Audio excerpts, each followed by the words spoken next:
Your attention, please, ladies and gentlemen. You're watching, yes, the Yankees Entertainment and Sports Network.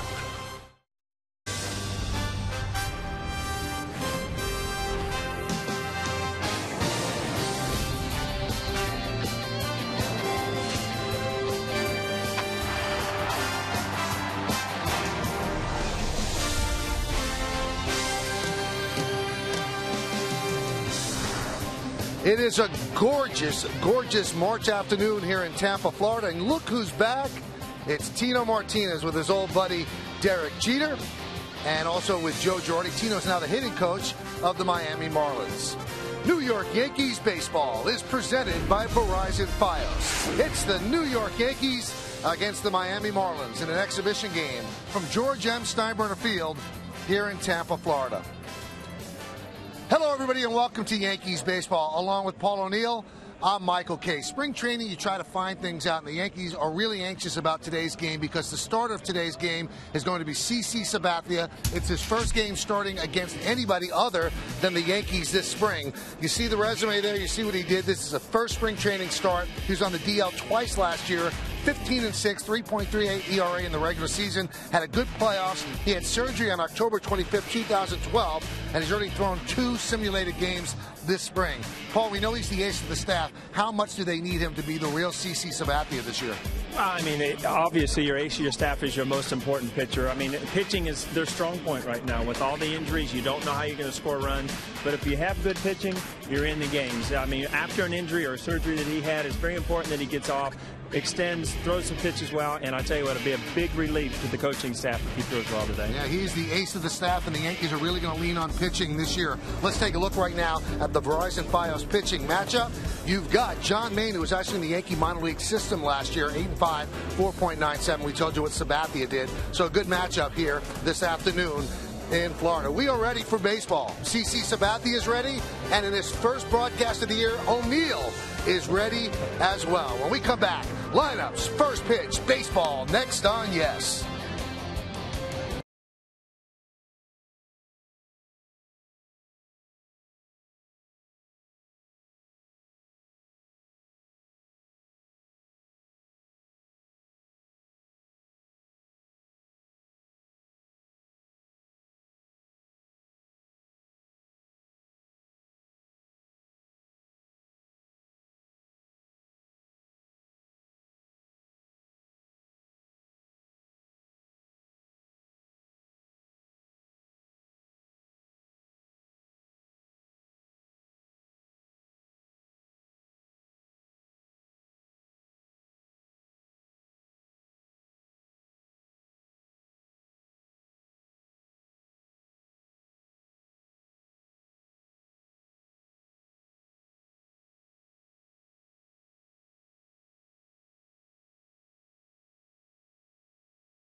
Cone is 1 out. Tying run, second and third, 2 out. They're 1 strike away from their 100. As we go to the bottom of the 11th, here's Aaron Boone to lead off. Deep to left. It is Good! 27 up, 27 down. Baseball immortality. The Yankees are champions of baseball. That's one of the greatest games you will ever see. Yankees Classics, the greatest Yankees games ever. Only on Yes. Today's Game on Yes is brought to you in part by Tri-Honda. Hurry to your local Tri-Honda dealer for great deals on the 2013 Accord. And by IMG Academy Youth Sports Camps and Private School. Become more at IMG Academy. Well, there's a little bit of a chill in the air, but a beautiful sun-splashed day here in Tampa, Florida. The Yankees are ready to roll. They've taken the field. Watchful eye of Joe Girardi and former Yankee catcher. and spring training instructor Jorge Posada. Yankees are playing the Marlins today. Let's take a look at the Marlins starting lineup presented by Hyundai. Juan Pierre is in left field, and he's going to lead off. Donovan Solano at second base will bat second. Kevin Kuzmanoff is the first baseman. He'll bat third. Former Yankee Austin Kearns in right field will bat fourth. Rob Brantley will catch and bat fifth. The number 6 hitter is the DH Matt Downs. Adeiny Echeverria, the shortstop, will bat seventh. Batting eighth and playing third base, Nick Green. And Gorkis Hernandez is the center fielder, and he will bat ninth.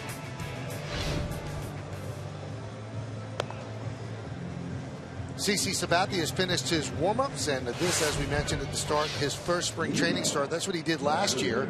He was on the DL twice, 15 and 6, 3.38.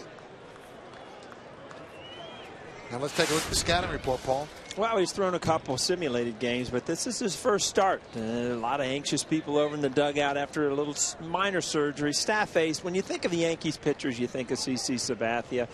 In elbow room, I mean, you do monitor a guy that has had some work done. So big game for him just to go out and see if he throws the ball well. All right, let's do it here in Tampa, Florida. The first pitch to Juan Pierre is a strike, and we are underway. Pierre, a veteran, you want to keep him off the bases. He can steal bases. Yankees in at the corners. He's an outstanding bunter. And that one is not a bunt. He slaps that one into center field for a base hit. Let's check out the Yankee defense behind Karsten Charles Sabathia. Crowd still filing in the Legends field. They see Ichiro on left, Gardner in center, and Juan Rivera over in right. It's Ronnie Mastelia is the third baseman. Derek Jeter at short. Corbin Joseph is the second baseman, and Dan Johnson over at first. Francisco Cervelli's had a good spring throwing. He's behind the plate. CC Sabathia is on the mound.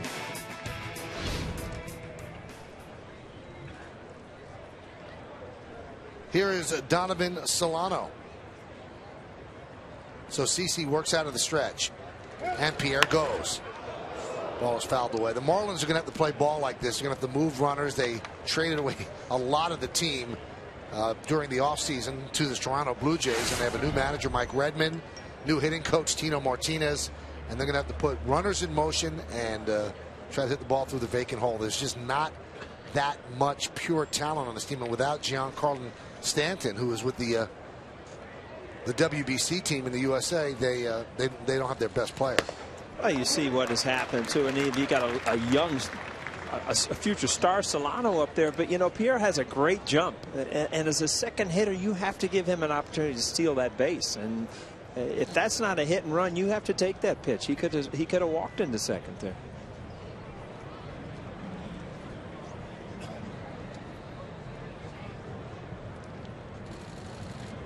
I mean, there is a different skill set to being a number 2 hitter, and part of that is you have to let the guy who's on base run. You've got to take pitches, and Jeter's always been very good at that too, and he's a guy who cuts and slashes, but he sees somebody going, he lets it go. Yeah, I mean, Derek, if you look at what he does at the plate, he hits behind the runner, he hits to right field, he does a lot of things, and as he's gotten older, you're right, Michael, he does take a lot more pitches when guys are running. CC throws it past Dan Johnson, so Pierre gets the second anyway. That'll be an error on the pitcher. Again, these are the things that come along with spring training. I mean, you know that Pierre's probably going to run, and again, you get a little tangled up. And these are the plays, if you're the manager, you're happy it's spring training, because you don't mind seeing these things because you can fix them before you head up north to Yankee Stadium. Breaking ball blocked there by Cervelli.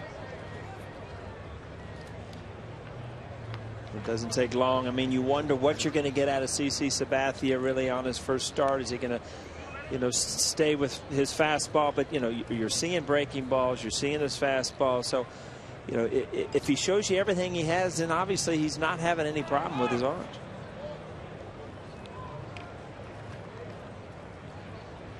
And despite the 2 DL stints last year, he still gave them 200 innings and actually had there's a ground ball left side through for base hit. Pierre held up to see if it got through, so he'll just advance to third. But CC had a decent postseason last year as well. And you talk to people around the Yankees, it really wasn't that publicized, but they held their breath the day after CC pitched. I mean, he was having issues all year and still pitched pretty well, and they got it taken care of. Took a bone chip out of the elbow. It's not major surgery, but it's a surgery. And they need this guy healthy, and they need 34 starts out of CC Sabathia. I mean, it's a big challenge for CC Sabathia when you take the mound and you know you're the ace, and you know that, you know, as of now that you don't see big run scoring. I mean, it's a challenge every time you take the mound, and you know, he's been relied on in that position before, and he's come through. But I don't. You notice that CC Sabathia has dropped some weight this year. Swing and a miss. Good change up there. So again, you've seen his breaking ball, you've seen his fastball that he's got up in the zone. He's given up 2 hits, but good change up there. And a lot of people don't realize how good CC Sabathia's changeup is, and that's where he's really getting a lot of strikeouts, because he'll throw that changeup in fastball counts.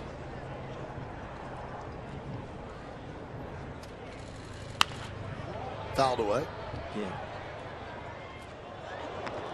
Sabathia really was one of the great signings by the Yankees as a free agent. Take a look at what he's done as a Yankee. Last year, DL stint twice, but still good numbers. 19-8 in 2011, 21-7 and 19-8. All-Star in 2010, 11, and last year as well. That's a pretty good signing. And in 2009, by the way, helped them win a World Series. And with pitchers, you never know. I mean, you take your chances, and you see what's happening with the Dodgers right now. They gave all that money to Zach Greinke, and he's having a couple of elbow issues, and they hope it's not serious, but you hold your breath. Pitchers are so fragile, and they're worth so much to a team, and you give them money and you give them years, and you just hope they stay healthy.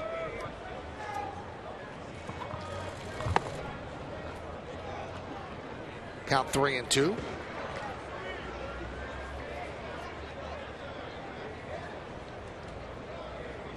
Larry Rothschild obviously saw both simulated games, but it's so different when you see a pitcher go out there and throw in front of a crowd against a big league team. You know, simulated games almost just like throwing on the side. So this is really his first test. And so far he is struggling in this exam as he has the bases loaded and nobody out.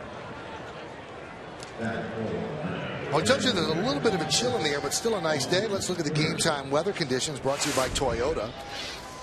It's 67 degrees here in Tampa. In the Bronx, it's 42 degrees.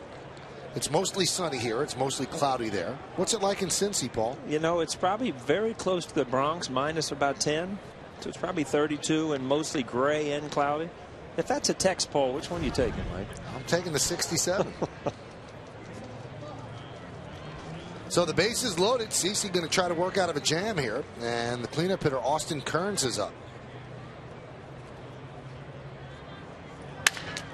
Shattered bat and a ground ball to Mostelia. He steps on the bag one. Over to first, a double play.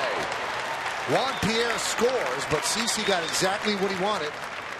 He got 2 with 1 pitch. Well, number 95, you don't see that at third base very often, but good decision there. I mean, good arm strength, shows good arm strength, but doesn't do anything, doesn't try to turn to that quick out. You see CC Sabathia pointing over there. That's just a good, smart play. Good arm, huh? Yeah. So Kuzminov moves to second. Here's Rob Brantley. And there's a breaking ball strike. So he's thrown all of his pitches, so he must feel pretty good. Yeah, and again, I mean, when CC was at his best last year, he absolutely buried lefties with that, that hard slider and that get me over curveball right there. And you know, if you can take the left-handers out of the lineup like he did a lot of times last year, pitching becomes very easy. Ground ball fair inside of first and down the right field line. Kuzminov will score. Brantley's going to stop at first as Juan Rivera gets the ball in. So that was hit sharply past Dan Johnson, and the Marlins have a 2-0 lead. Yeah, every pitch that you've seen that's been hit for base hits have been the fastball, and they've all been up in the zone a little bit.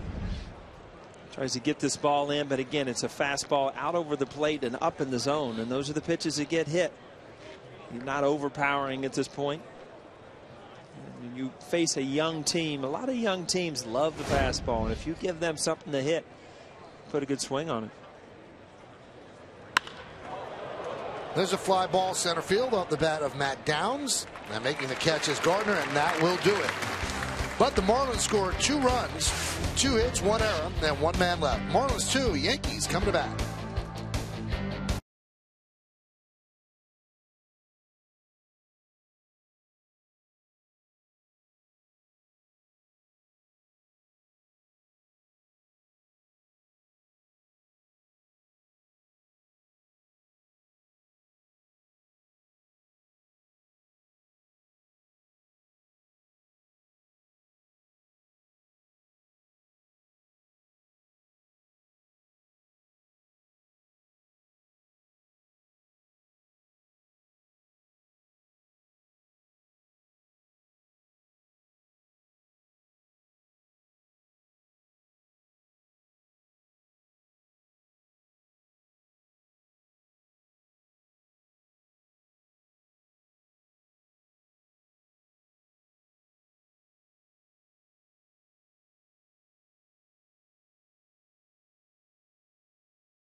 All right, so the Marlins get 2 runs in the top of the first inning off CC Sabathia. Now John Maine takes the mound for Miami. We'll take a look at the Yankee starting lineup that he's going to face. It's presented by Lexus. Brett Gardner in center field will lead off. The captain, the shortstop, Derek Jeter, bats second.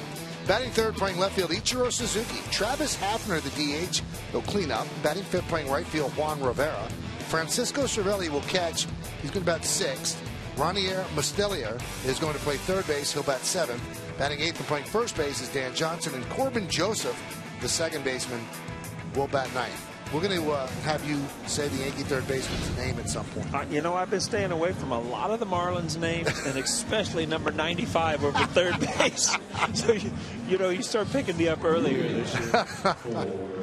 I know Kevin Long. Did you see him? Kevin Long's an easy name, yeah. John Maine is also an easy name.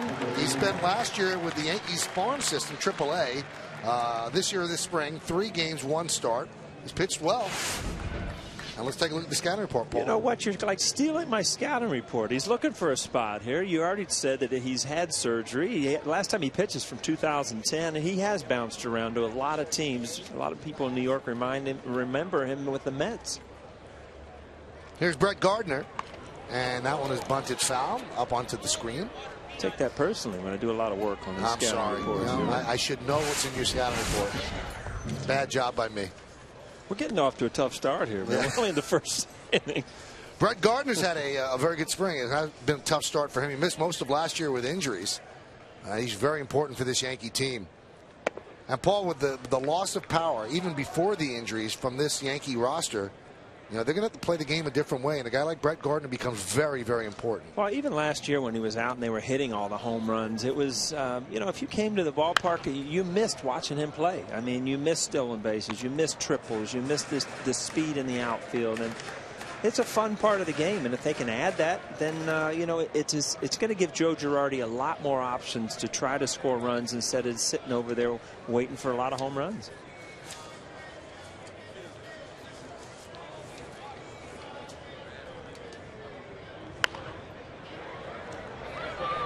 It's funny, a lot of people complained that the Yankees hit too many home runs and that it was fool's gold, and that's why they would sometimes slump in the playoffs, because you face better pitchers. Home runs usually come off mistakes. Playoff pitchers usually don't make as many mistakes. Well, now you're going to get your wish. You're not going to get the power. They're going to have to create runs, and speed doesn't go into a slump, as they say. Yeah, and if you look at the Yankee hitters, and they're not typical. If you look around the league with great homer, Cabrera, guys like that, I mean, there's still 300 hitters other than the 30 or 40 home runs. And a lot of the Yankee guys, 30, 40 home runs with 150, 180 strikeouts, that's kind of hit or miss. So it's not like you're doing a lot of other things. So as a fan standpoint, sure, you go and, the guy you go to watch strikes out 3 times, it's kind of a boring game. Or the next day he hits a home run. It's an exciting game. So it is kind of hit or miss. Let's check out the Marlins defense as Gardner walks back after the strikeout. From left to right in the outfield, Pierre Hernandez and Kearns. And in infield, Nick Green played a little bit with the Yankees. Echeverria came over from the Blue Jays in that big trade. Solano and Kuzmanov third, the first. Brantley behind the plate, and Maine is on the mound. And here's the captain, Derek Jeter. Played his first game in the field on Wednesday, and now this is his second game as a shortstop. He has 2 games as a DH as he is coming back from that broken ankle. 1 for 6 so far this spring. You know, I think as a manager, you do try a lot of different things. And, you know, if you look at the way the lineup's set up today, you know, you got Derek Jeter, you got Ichiro, and you got Gardner. 1, 2, 3. I mean, those could be flip-flop here or there. And, you know, you don't usually, I guess Ichiro probably did a little bit in Seattle, hit third, but you see him hitting third very often. So obviously this team is set up differently than you would see it in the past. Now, one puzzle that they're going to have to solve, Paul, and I think it's going to take some creative maneuvering by Joe and other people stepping up. Well, one of the most important Yankees not here right now, and that's Robinson Cano with the Dominican Republic in the WBC, and they beat the USA in a really exciting game yesterday, 3-1. But when Cano gets here, wherever they put him, third or fourth, they have to have somebody behind him that will make people pitch to him. And because Robbie sometimes does expand the strike zone because he hits the ball hard wherever it's pitched, but you've got to be able to protect him. Who's that going to be? Is it going to be Youkilis? Who's that? Is it going to be Hafner? Who's the guy behind Cano? That guy becomes very important. Ground ball up the middle. Echeverria is there, 2 away. And this is what you'll see. I mean, that ground ball up the middle, but I mean, they're a young team, they're a fast team. They're going to make their mistakes, but they're also, you see what, you know, this organization is doing. They're building it around athletes. This ball a lot of times can get up the middle, but you've got a young shortstop, makes it look like an easy play. I was talking to Tino Martinez, and before the game we talked about he's a hitting coach over there now. How much fun it is to work with younger players because they listen. They don't know what it is to play at the big league level. Yes, so to coach them is a challenge, and it's also exciting as a player because, you know, you come to a veteran team, and let's face it, Mike, we're both old. You kind of get set in your ways, and you don't need a lot of coaching. But we need coaching up here. We need more than coaching. Jorge Posada, speaking of coaching, is a spring training instructor with the Yankees. He was talking with Tino before the game. Now the young player Echeverria at shortstop, last year before the Blue Jays made a trade, they raved about this guy. They say he's magical with the glove. So I don't know what he's going to hit up here, but the Blue Jays thought that he could be a Gold Glove shortstop. I remember seeing it last year when we did a couple Blue Jay games, and you can just tell guys that they're good fielders, and again, it's not the same way where in the old days shortstops, if you caught the ball, turned double plays, you didn't care if they hit. Now in the American League, your position players need to hit, and it is a question. You know, we spoke about Tino. We're actually going to speak to Tino in the bottom of the third inning, so we look forward to that. Don't go anywhere. No.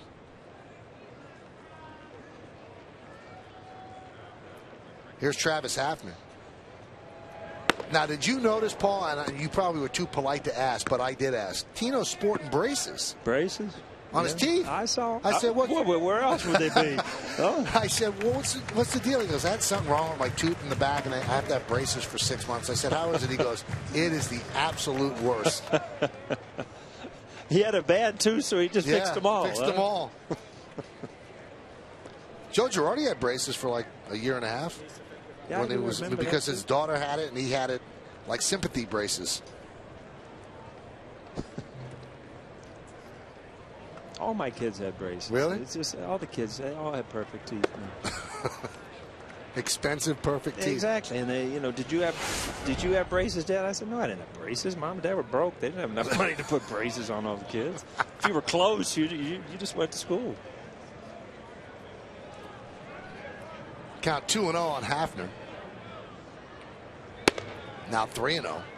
Here's a guy that could really, I mean, if you look back in the years that it seems like when the Yankees made a move, everything worked. You look at David Justice, he came over and got hot. Cecil came over. I mean, Hafner could show up here and hit 30 home runs in Yankee Stadium and create a lot of run production. And you just don't know. You just hope that you caught, you know, something good here. And the thing that got him in Cleveland, he just couldn't stay healthy. But when he was healthy, he was a real dangerous bat in the lineup. And at Yankee Stadium with his swing, he could hit some home runs if he stays in the lineup. What's his nickname? Kronk or Kronk? Kronk. Kronk. Project Donkey. There's a strike. And he says he loves that nickname. Pronk. It's a bad thing on a baseball team when you get a nickname and you really don't like it, but you got to hear it every day anyway because everybody else does. And if you really don't like it, you'll hear it more. Yeah.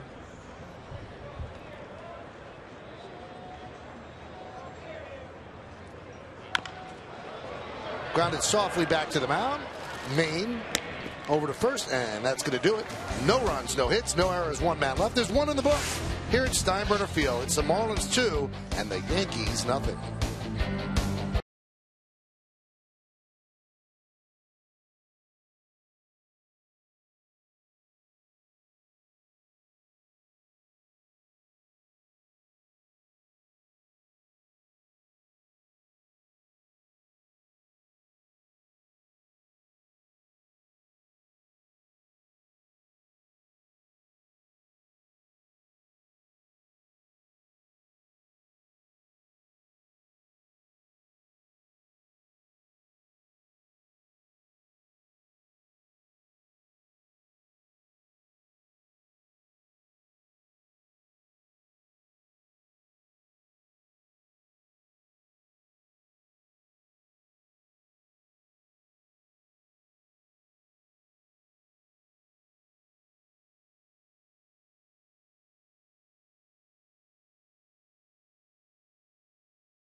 Marlins 2, Yankees nothing. One of the great advantages of working with Paul O'Neill is that they always have food delivered to the booth. And one of our great sponsors here, yes, Papa John's, and Charlie Santoro is bringing in 4 pies for you, Paul. I'm going to say, how many people do they think 4? we got in this Well, they food? know that you're here. Yeah, right. So you're going to shovel some of this down, right? I'm actually going to taste it. There's no doubt about that. Look at he's smiling, Papa John. He's giving away so many pizzas over the years. He's got to be smiling. We practically had to buy these. There's a ground ball to short. And there is 1 away. Oh, that's all you, Paul. There's a meat pizza. I'm going to get this slice for you, Paul. Well, now you're serving me? Yeah. I like it.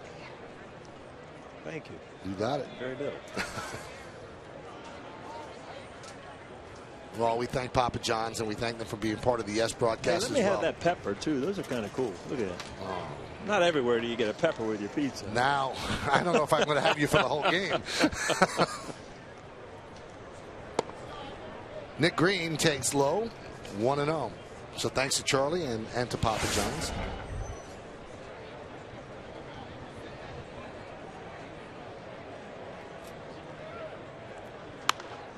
Fouled away.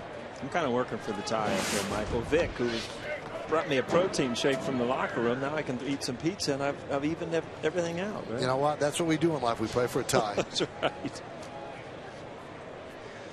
Yeah, you're winning, Paul. Line drive, left field. And that's going to fall in front of Ichiro for a single. And CC Sabathia, that's a changeup, but that's the ball that he got up. This changeup's supposed to be down. Kind of hung this one. Again, young hitters, they see the ball up in the zone. They're going to put a good swing on it.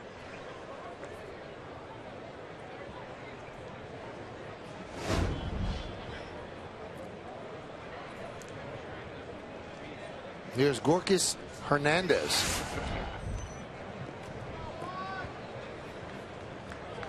Everything new with the Marlins after their earth-shattering trade. Ozzie Guillen no longer the manager. Mike Redmond getting his first time leading a team. You know how easy it was being pressed down in Miami with Ozzie Guillen and some of those quotes. Yeah. Now they got to work, right? They're going to have to work with Redmond. Gorkis. You ever heard of a Gorkis? Just this guy. Yeah. Runner goes, and hit and run was on, and Hernandez fouls it back.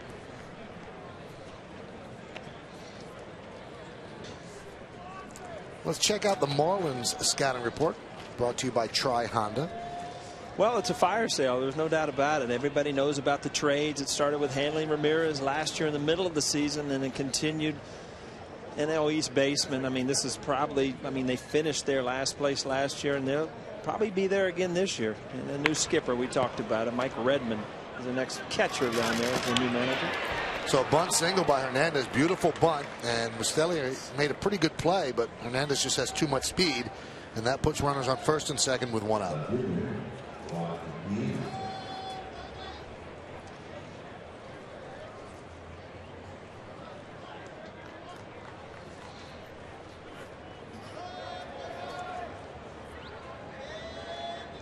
The Marlins ballpark was rocking yesterday because that's where they played the WBC game, USA and the Dominican, which really turned out to be a really good game, and it was jammed, and they said the atmosphere was unbelievable, and it was a good game, and Kimbrel gave up 2 runs in the 9th inning, losing game 3-1. They're into the corners. Juan Pierre at the plate, and the breaking ball is low and outside. One of the stars of that tournament right now, Robbie Cano. Yep. Just you talk about he's playing, and he's playing very well. And I think that any time that you put on a uniform for your country, I think that it kind of elevates what you want to do, especially some of the Latino countries that can prove that they're better. And I think that it's a big thing for them. And that's what he's done so far. Paul said he's done well. 13 for 23. Wow, 2 home runs and 6 ribbies. And he made a comment the other day that really told you what a lot of the players that are participating in the WBC mean, what it means to them. He was asked what would be bigger, winning the WBC or winning a World Series. And he paused for like 4 or 5 seconds and said, you know what, it'd be really close. No kidding. And I don't think that you get to this point the same, and I might be wrong because I never played in it, from the American players, because you grow up as an American, you dream about the major leagues and you dream about the World Series, where you grow up in Puerto Rico or Dominican, you play your winter leagues, and obviously you want to come play in the major leagues, but this is the first time in this World Baseball thing where you can prove that your country and your heritage is better than the U.S., who has always been considered the best baseball, basketball thing in the world. I think there's been a lot of enthusiasm on the U.S. squad, the team that Joe Torre picked. These guys are playing hard, and they look like they really, really want to win.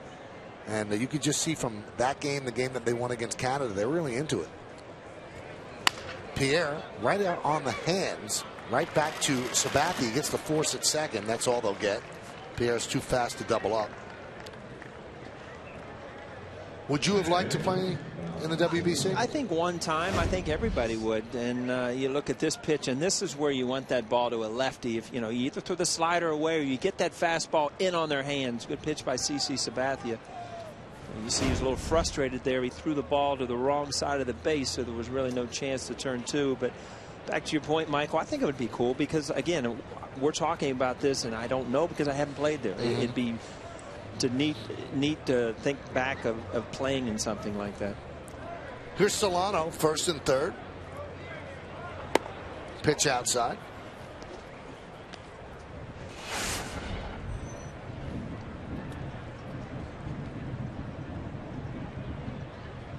See 484, and this is one guy that Tino told me keep an eye on. This is a guy that could become a very, very good major league player.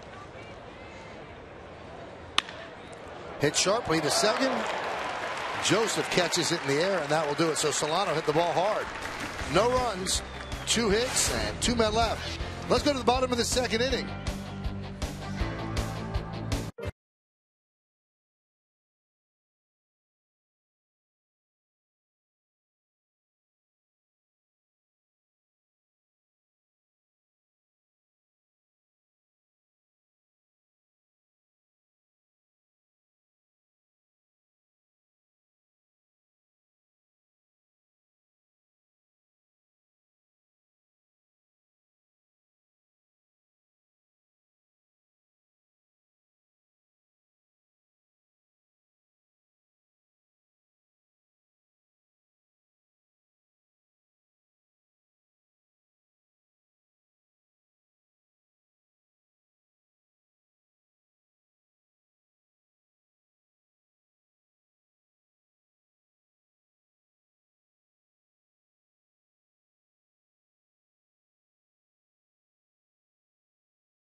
Monday, Brooklyn Nets head coach P.J. Carlesimo sits down with Michael Kay for a new GMC Presents Center Stage. The sideline general discusses his long coaching career from Seton Hall to the Dream Team to his storied years in the NBA. It's a new Center Stage Monday at 10:30, only on Yes.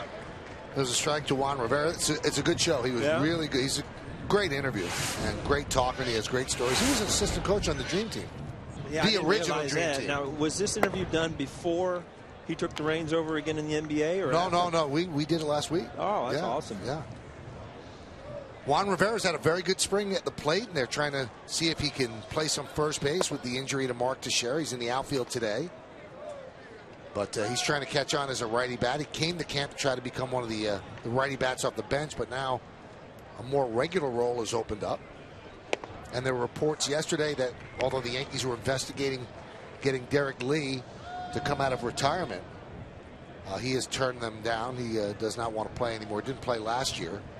So they're still trying to find a solution at first base. That one is slapped into right field. Kearns is there and makes the play. Good at bat, though. I mean, if you're a manager, you look at that from a veteran player. It's a good approach, good at bat. And Michael, you were talking about you're going to have to find a guy to hit behind Robbie Cano. And I think you might find a couple guys. And Juan Rivera, as well as he hits left-handed pitching, could be that guy against lefties where you could use Hafner against righties. So it might be a couple guys that you match up lefty-righty to hit behind Robbie Cano this year. Here's Francisco Cervelli. Interesting that Joe Girardi said yesterday there might not be that typical starting catcher this year, that they might split time 60-40 between Cervelli and Stewart. They might go 81 and 81, where a catcher might just have the role of catching CC. Another guy might say, all right, you're Andy Pettit's catcher. They're going to work that out. They're going to see. Nobody's really taken the job by the throat, although Cervelli's had a really good spring throwing and blocking balls in the dirt. And, Stewart did a good job for the Yankees last year backing up Russell Martin. And those are the two battling for the position. Stewart did a good job last year defensively. And Cervelli adds a lot of energy to the team. And, if you're the manager and both guys are defensively catching well, you go week by week. A guy gets hot, obviously he plays. If you get a guy that for some reason one of your top pitchers enjoys throwing to him, then that's going to be his day. So there are a few things. It's, again, another opportunity for Joe Girardi to try to read what's going on and manage, where, in the past, he pretty much penciled in the same guys day in and day out. Some managers really like that challenge. They really do. Jorge Posada, who helps with some of the catching and is going to continue to work with the Yankees a little bit, I think, even at the minor league level, maybe to help bring along catchers. And as he was moving forward in his big league career, he kind of split time with Girardi. And Girardi, it was maybe 60-40 in Girardi's favor, and then there was a changing of the guard where Posada became the main catcher. It's funny, we were going to dinner last night, and of course you have a half an hour before dinner. Where's your wife want to eat? We're over by the mall. We might as well spend the half an hour at the mall, right? Walking in through the parking lot and look over, and here comes Jorge. I screamed and yelled at him. Looked over, and I haven't seen him in over a year. It was funny. We ended up going and shopping together. Popped up, and that'll be out of play. Did you buy anything? I didn't. He did. He needed something, but when I carried bags out. Right. So, Neverly bought some. Yeah, that's the thing. She saw that I got to talk to Jorge, and she went up to the women's department real quick. And my wife's a good, quick power shopper. You know that? When you talked about playing for a tie. When you work here, you're playing for a tie. I'm losing that bet. Yeah.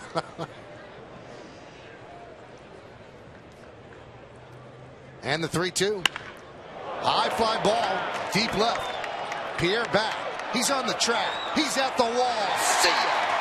Home run, Francisco Cervelli. Yankees on the board. It's 2-1 Miami. Francisco Cervelli, his first home run of the spring. Ball up in the zone. Brett Maine can't pitch up in the zone. He doesn't have that type of stuff. And that had that sound. Wind not really helping it either. Kind of blowing in from left. So hit pretty well. Oh, you hear that sound? Even in spring training, that ball sounds good. tell you one thing I do remember is you watch the outfield go back on balls. Pierre, a good center fielder in his day, and he's in left field right now. How hard it is to play, because the smaller stadiums and the wind blows and it affects the ball. And it was always a joke that you can play outfield in spring training, you can play anywhere. And you see Cervelli, and this is as a hitter, even in spring training, you talk to that thing, try to get it out of the ballpark. That one is booted by Echeverria, and Mustelio beats it out. So number 95 hit the ball hard, Paul. Number 95 got down the line too. Again, this is a tough hop. I don't even know if you can give an error on this ball. And this is what you see. These fields get so much action, so many games in the hot sun that you get bad hops and things like that. See this ball, it gets in front of it, all of a sudden it just comes up at the end. Not much you can do. Now, if you hit the ball like that, you would expect to get a hit? Well, I mean, you feel as a hitter you did everything you were supposed to do. Right. You know, if you think about the relationship, it's me against the pitcher. You feel like you beat the pitcher. I hit the ball hard, but then you figure out he's got 7 or 8 guys behind him that are trying to catch it. So they did give him an error on that, but that's a tough play.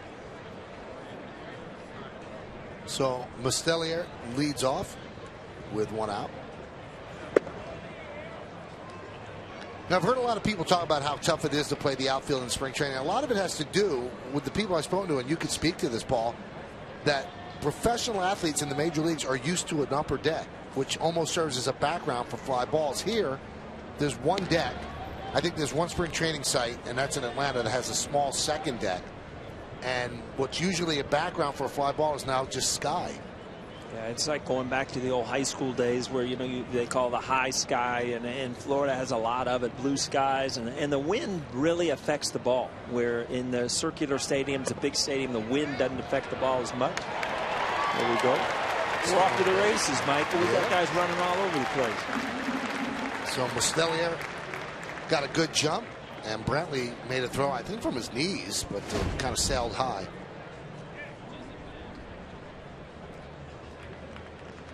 Kids trying to make this team, playing hard, running hard.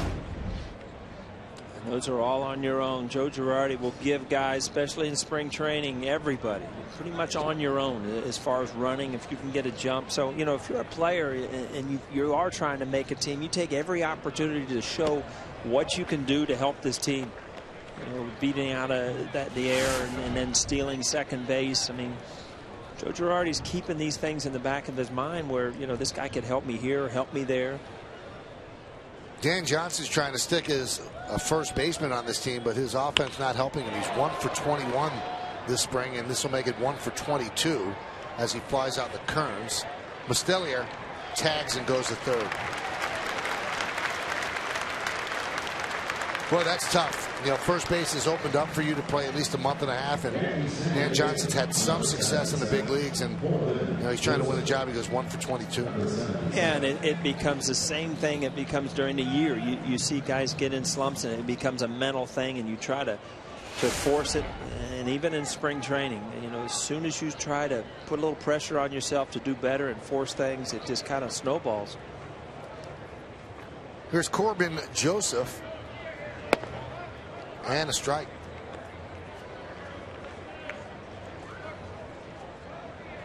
It was funny years ago, if you were the shortstop in the New York Yankee organization, it was like, where do I go?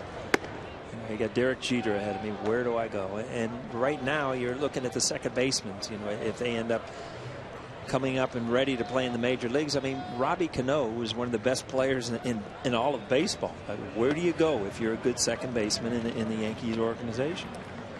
Well, what you do is you pray that Robbie goes somewhere else as a free agent. Well, that's down the road, but obviously, you don't see too many Robbie Canos around baseball. So you would figure that, the Yankees would have to be, in a position where you just don't let another superstar go by. 2 balls, 2 strikes, 2 outs. Yankees down 2-1. We're in the bottom of the second inning. John Maine has thrown 47 pitches.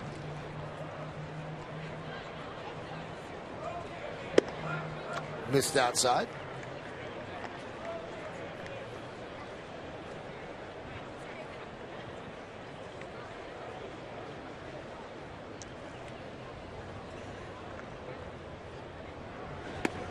and he walks Corbin Joseph. That puts runners on the corners for Gardner.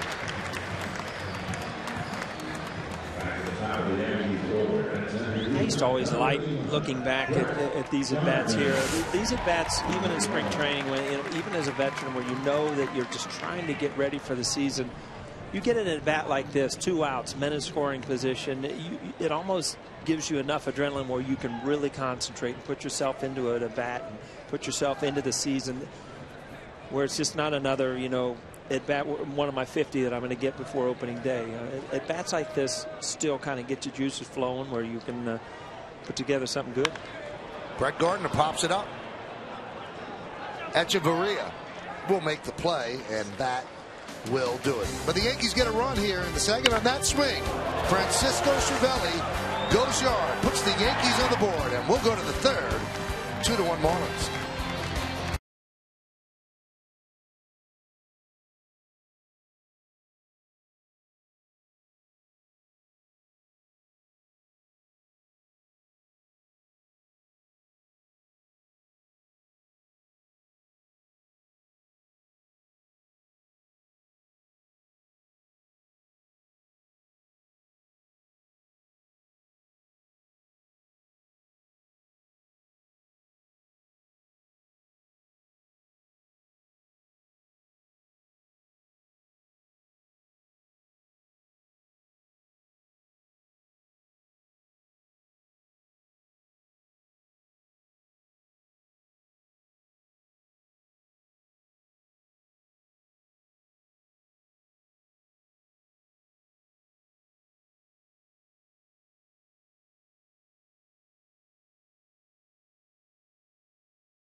All right, we go to the top of the third inning. Kuzminoff against Sabathia.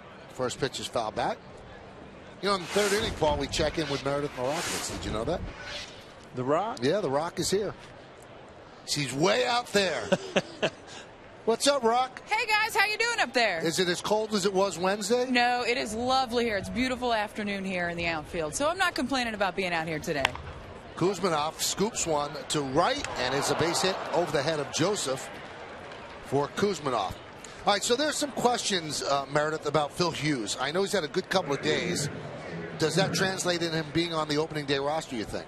He hopes so. And you look at yesterday, he threw a live batting practice session through 26 pitches. Right now, it looks as though there is enough time for him to be on that opening day roster. But it's the type of thing that the Yankees really don't want to push. And I think Phil Hughes said it best himself in that, yeah, it would be nice to be there for the first turn through the rotation. But if I'm not, it's not the biggest deal, because he'd like to be there for the duration and be a big key and a big part of this Yankees rotation for the entire season. No need to rush it right now. So the plan for him right now is to throw a simulated game on Monday, and like I said, it looks as though he could get his pitch count up to about 90 for that first spot or that first turn in the rotation. However, I think the Yankees are going to be pretty cautious with him. And Michael, you also have to consider the fact that both Ivan Nova and David Phelps have been throwing the ball extremely well this spring, so it's something that they can use one of those guys in that spot if need be and kind of save Phil Hughes to make sure he's 100%. All right, so Hughes will throw a simulated game on Monday. When do we see him in a regular game? Time will tell. It depends on how that simulated game feels, and it's not just the game itself. It's really how he feels afterwards, making sure there's nothing in that back, that he doesn't feel any pain. And if he gets out of that pain-free, he'll likely throw either another simulated game or get in a game thereafter. So still probably at least a week away.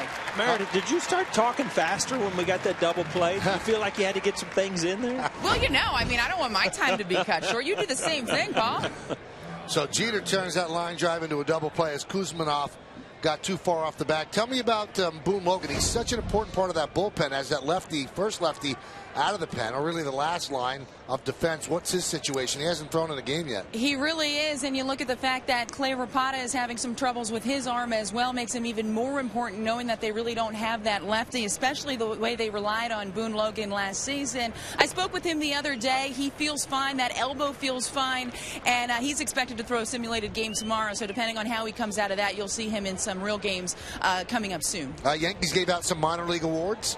Yes, Pitcher of the Year and Player of the Year. Tyler Austin, an outfielder, won the Player of the Year award. Split some time between Single A and Double A. Hit .322 for the season, 17 homers, 80 RBIs. And then Mark Montgomery, we actually saw him in some games that we televised here for Yes.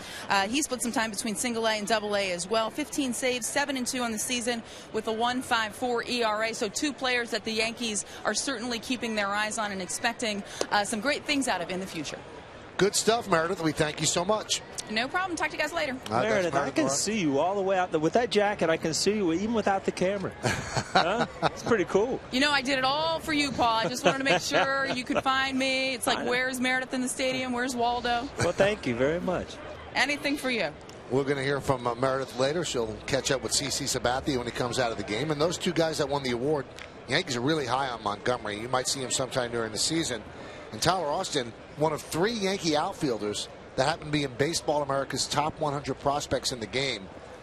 So they expect big things from a guy like Tyler Austin.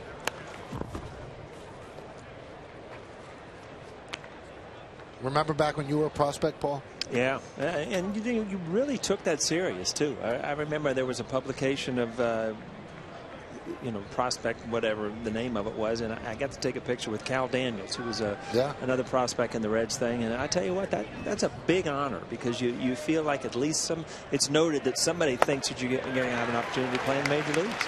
Ron Brantley strikes out on the breaking ball. Coming up in the bottom of the 3rd inning, Tino Martinez. Yankee fans know all the great moments he provided them.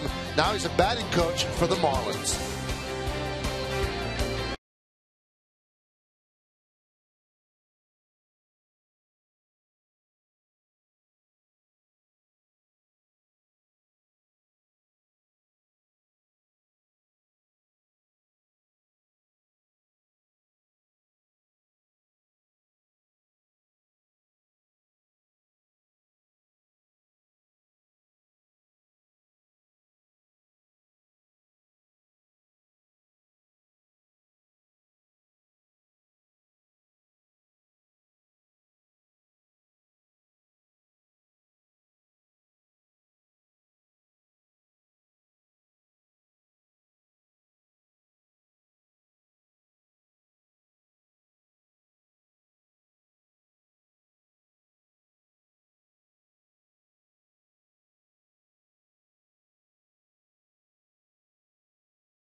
Well, Tino Martinez has his Marlins swinging the bat pretty well today as they lead CC Sabathia and the Yankees 2-1 in the bottom of the 3rd inning. And Tino is nice enough to join us here in the bottom of the 3rd inning here on Yes. Tino, what's going on? Oh, not much, Michael. How you guys doing up there? We're doing all right. Hey, Derek Jeter's looking at me right now. Tino, all I got to say is there better not be a fight between coaches. You're out there alone against the whole line of guys on the other side. No, I'll be good. I'm all right. Just stay away from Mike Harkey. All right, now, honestly, is it a little weird being in another uniform and you see the Yankees? Yeah, I played for the Cardinals, obviously, and did that one time in the stadium, but... See, seen that one before, haven't you, Tino? Oh, gosh, another base hit. But you know, coming back today, haven't been in spring training within the last 4 or 5 years. It is a little strange, but you know, I'm excited about this new opportunity. Now, how did this come about? You know, I know that you did some front office stuff with the Yankees. You spring training instructing. You did some broadcasting with Yes. How'd you settle on wanting to do this, Tino? Well, the owner, Jeffrey Loria, approached me a couple of times over the last couple of years, and I turned it down every year because my kids were still in high school. And when he approached me this year, I was hesitant a little bit because I still have a daughter who's a junior in high school, but they all thought it'd be a great opportunity. The commute from Tampa to Miami for them is very easy. They can come and go as they want. It's a brand new young team, obviously, and I just thought it was a great opportunity for me to get back into coaching in this situation would be the best fit for me. I was talking to Michael earlier about, I mean, your job working with young guys is fun because they do listen to you. They don't have the experience. And let's face it, as you get older in your career, you're pretty much set in your ways. So it's an opportunity for you to teach people. Yeah, you know, that's what makes Kevin Long so good because he's got those veteran guys over there and he has to, you know, earn their respect. And when he tells them something, they listen. But in my situation, like you said, Paul, is, you know, these guys are young, man. These guys, some of these guys are trying to make the team. And whatever you tell them, they're going to do. And when I see certain things, and you know, I mention it to them, and we'll work on in the batting cage, and they'll carry it over into the game, and that's a good feeling. And I remind them all the time that, you know, I struck out with the bases loaded. You know, I got some base hits and did my job, you know, well, and I had my struggles too. So I know what it's like on both ends of it. Here's the 2-1 to Ichiro. Whoa. Fouled away. Nice hands over there. You saw that? On the air, too. On the air, Tino made the play. You got to be alert around here. Who's the best hitting coach that you ever had as a player, Tino? Well, you know, we had Chris Chambliss, Gary Dembo, Matty Lee. They were all, you know, good. You just learn a little bit from everybody. But the guy who helped me the most was Lou Piniella. As a manager, he helped me the most as a hitter. When he had me as a young player in Seattle, and the things he taught me, the mental part of it. Was it going to be a double play on Ichiro? No, he beat it out. I called it too soon. You know, when I was a young player in Seattle, I was really trying to find my way and become a major leaguer, solidify myself as a major leaguer. And he really taught me the mental aspects of hitting and what to look for in certain situations and my approach. And he really got me on my way. Taking a look at Jeter running to second base, and looked like he slid really early there. Well, that's intentional there. I mean, when the guy's got his arm and he's going to throw it, you better get down because he's not. If you don't get down, he'll hit you right in the head. But back to your point, Tino. I mean, that's a nice little plug for Lou Piniella. He's with the Yes now, so he was. I mean, he was a guy that knew hitting. And was there anybody that you ever played for or against that liked to talk hitting as much as Lou Piniella? You know what's funny is when I played for the Yankees, Tim Raines was great about it, and you know, obviously we all talked about it, Paul. We all knew each other's swing so well, and looking across the diamond over here at Jorge Posada. You know, we watched each other play together for so long that I was telling one of our coaches the other day that, you know, when I watch Jorge, you know. That one is drilled deep to right field off the bat of Hafner. No one is getting that. See ya. A long home run for Travis Hafner. And the Yankees have taken a 3-2 lead. Hey, Tino, during this interview, we just took the lead. I don't know if that's on you or anything. Yeah, you know what? I'm not sure my skipper's real happy about that, but, you know, he gives me a hard time. He says, hey, you know, those in-game interviews are for the manager. You know, what are you doing? And when y'all ask you today, I'm like, oh, boy, here we go again. But, yeah, you know, going back to my point there, you know, Jorge would watch me a lot, and, you know, hey, you're pulling off a little bit, or your hands are too high. And I'd watch him and watch different guys on the team, and we could see what each other was doing. So it was nice to play with guys for that long period of time that they knew your swing as well. Juan Rivera fouls off. Let's take a look at the homer, Paul. Well, again, Hafner, we talked about it. He has power, and the ball's up in the zone. Maine can't pitch up there. Hafner gets a good pitch to hit. These spring training fields, boy, the ball will fly if you get it up in the air. Count 0-1 to Rivera. Now, for those that don't know, Tino and Paul lockered all the way in the back right side, back right corner of the Yankee locker room.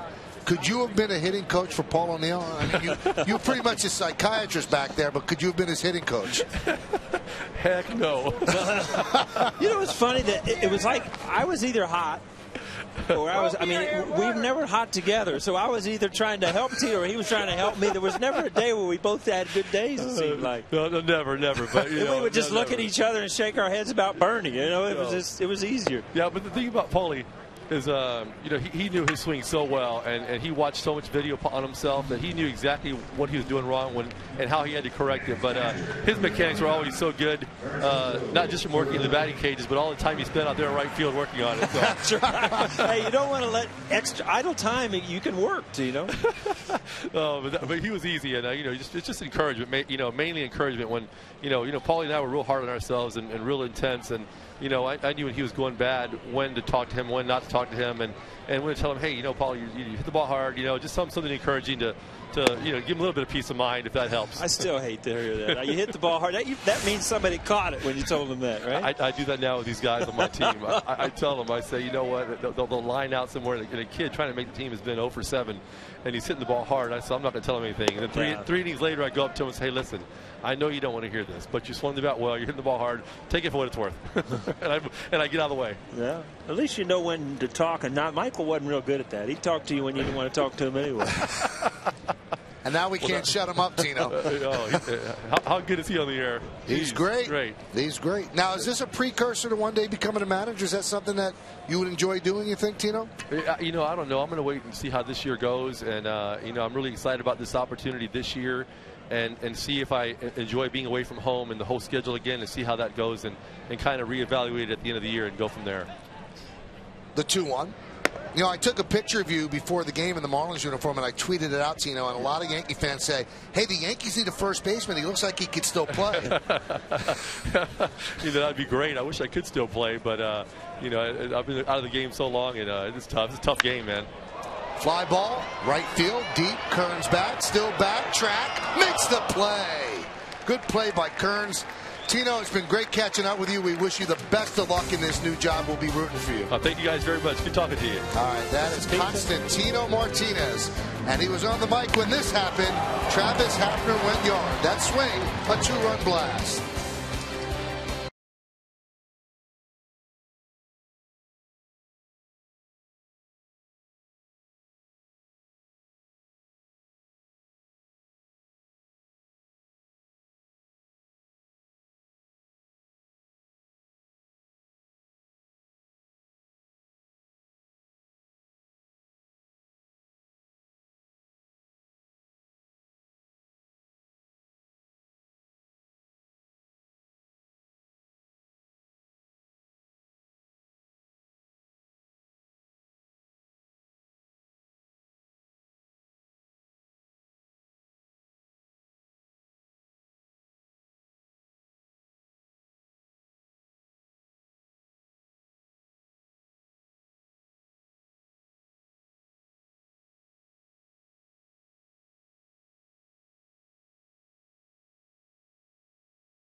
Top of the 4th inning, the Yankees lead the Marlins 3-2. So a Yankee team that we're wondering where the power is going to be. 2 home runs today, one by Cervelli, and oh, look at that, and one by Travis Hafner. That looks good, huh, Paul?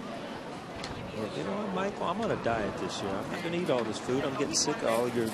No, I'll play along. Yeah. Yeah. Spring training. How long is that going to last? It's all right. I've already blown it. I just ate half a piece. Good curveball. This is probably CC's last inning, so you would like to see him finish strong. I think that, if an overall view, he looked comfortable. He looked like he was throwing all of his pitches. He had a lot of balls up in the zone, and again, against a young team, they're going to get good swings on him. Right in on the hands and foul back.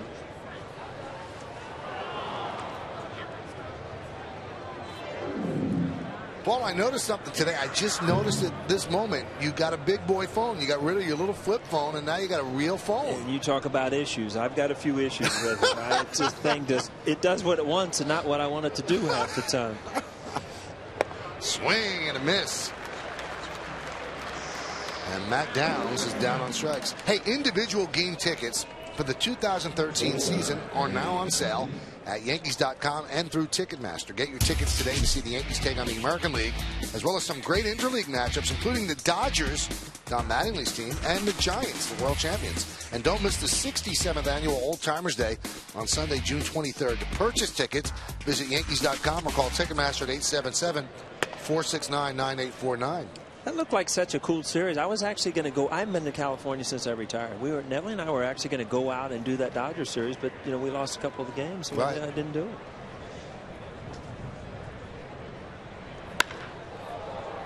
Echeverria with a high fly ball to center. Drifting back is Gardner. You just want to see Cap. I talked to Cap a little bit, and it's just a guy that you rooted for playing. You root for him as a manager, and he's got a lot of talent this year. This is the year that a lot of things will be expected. You see Joe Girardi and Stevie over there working on the suntan. By the way, why are we not out in the sun? It's beautiful outside. You want to do it, Meredith? Then? Yeah, we'll be out with the Rock out there in the bleachers. All right.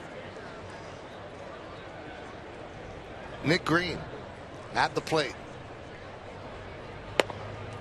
And Sabathia with a strike. There's a breakdown for Sabathia. 17 pitches in the first, 14-11, now 4 here in the fourth. 6, I'm sorry. Line drive, base hit. So Nick Green is 2 for 2 against Sabathia. Now, you mentioned this during the open, Paul. I just would like to get it for the layman. When you say he's got to finish his pitches, and that's what he wasn't doing last year when he had the elbow problem, what does that exactly mean? Well, you see a pitcher, if he's feeling a little stiff in his shoulder or in his elbow, they kind of short arm the pitches because they don't want to feel that pain, and it's kind of in your mind. And if you see a pitcher really reaching out and releasing the ball, then you know that they're pain free. They might not have their greatest stuff at this point, but they're pain free, and the stuff's going to come. And to me, you look at CC, he's letting go of the ball. Off the glove of a diving Mostelia. That'll be a base hit. Moving to third is Green, and moving to second is Hernandez. That should be a base hit because that would have been a nice play if he came up with it. Take a look at CC. You see, it really kind of extends out. Doesn't look like he's holding back or kind of grimacing when he lets go of the ball. Ball off his glove. And there's a play right there that you actually look back. I mean, so he goes to third with 2 outs. Who cares? But you've got to keep that guy on first base. You don't want him taking that extra base. That ball should have gone back to second base. Here's Juan Pierre. And he bunts. Foul. You watch Marlins batting practice, and this guy knows that bunting is his weapon. And he comes out early and will bunt for almost 20 minutes if he can get somebody throwing pitches. He knows that that's a big part of his arsenal. Always has been. I mean, you have to know what you do well on a baseball field, and if you're Juan Pierre, you've got to get on base and you've got to use your speed, and bunting's a good way. Remember last time Pierre got jammed, and then there's that pitch again in on his hands. And I mean, 13 seasons. I mean, he's learned how to play the game. Remember, he had a big part of that World Championship. So this is his second time around with the Marlins. Everybody remembers Josh Beckett in that World Series, but they had to score some runs. They had to do some things for those pitchers to get those wins. Ouch. Wow. Mostelia did not see the fence, and he could be hurt. He really banged into that. It's as if he didn't even realize that it was there. And Joe Girardi and Steve Donahue quickly out to take a look. He hit that hard, Paul. It just brings back bad memories. I remember hitting a wall in Tampa Bay, again, not knowing where it is, and ended up cracking a rib. Obviously, I hope that nothing more than a bruise here, but You just hope that maybe he had the wind knocked out of him. Yeah. Let's take a look. Yeah, you see exactly where this fence post hits him. Yeah, right in the ribs there, and it's just, you know, it's painful. It does knock the wind out of you. And again, you know, here's a kid that's trying to make the team, do anything, but he actually did look. He just looked a little late. I wonder, Paul, if we could take one more look. Did the knee hit the bottom? I think the knee might have hit the bottom pipe, which doesn't have the padding on it. And the way he's limping right now, it would seem to be a knee rather than the rib. Let's see.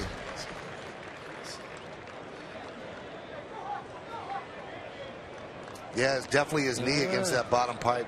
Right knee. That's why you're the true pro up here, Michael. You even tell the injuries, right? You know, you see the padding, Paul, but you know, the padding, it makes it a little better, but there's still something hard underneath the padding. Yeah, it just, you know, the padding on a concrete wall or a padding on a post, you know, it does pad the hip, but it doesn't give, and your body gives into it. And actually, Michael, if you look around here, I can't draw it, but you know, there is no padding on that post, that part. So Jose Pirela will take over at third base for Mustelier.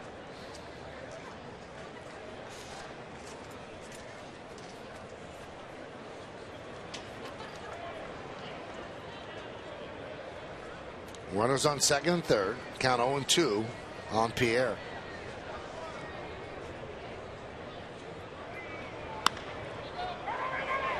Short pop up right field. Rivera will make the play, and that will do it. No runs, 2 hits, and 2 men left. We go to the bottom of the fourth. Yankees are up 3-2.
Today's game on Yes is brought to you in part by the Chevy Cruze. Cruze offers an EPA estimated 38 miles per gallon based on EPA estimates.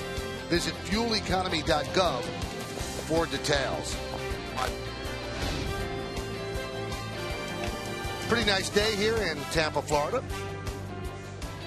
And nice day for Yankee fans as the Yankees are leading this one 3-2. Bottom of the fourth inning. New pitcher for the Marlins, it's Ryan Webb. This will be his 6th game. 5 innings, 7 hits. Batting average against of .318. Did you ever think when you were teammates with him that Tino would go into coaching, that he might want to manage? Yeah, that doesn't surprise me. He was a guy that really understood the game. And there's guys that play the game, and there's guys that really look into it. And I used to really enjoy from right field playing behind him, watching him move with hitters and certain counts. And he always would call pickoffs with Andy Pettit, and it just, his mind was always going. So it would not surprise me a bit if he was a manager and a good one. Here is Jose Pirela, who took over for Mustelier. And as soon as we hear what's up with Mustelier, we'll tell you. You ever have any desire? once your daughter is in college? You know, it's a neat thing to think about, because I think that you would still kind of get that satisfaction as you know what you do. Can you inspire people to go out and play? Can you win? Can you make the right decisions? And the manager's job obviously is there's few and far between, but you know, it'd be a neat thing to look at. But you know, you just, when those times come, you just wonder if you're too far away from the game at that point. Well, we don't want to lose you up here. Really? No, that would make me sad. The best compliment I've had all day, Mike. I mean, people don't know. They should. You nominated for an Emmy this year. Yeah. Got it going on up here. That's like going to the playoffs. You got to win the World Series. Or when do I find out if I win? Or did I already lose? April 17th. April 17th? Yeah, that's Game 7.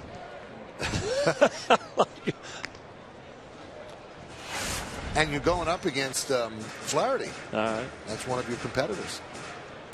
April 14th. I'm sorry, it's a Sunday. Here's Dan Johnson.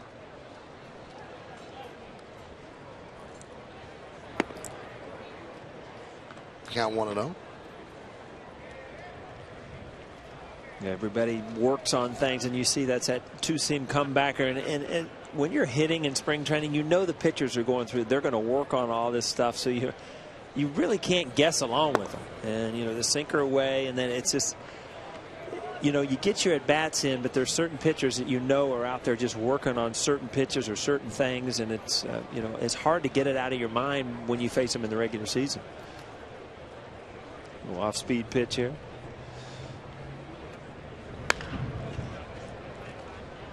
Grounded foul.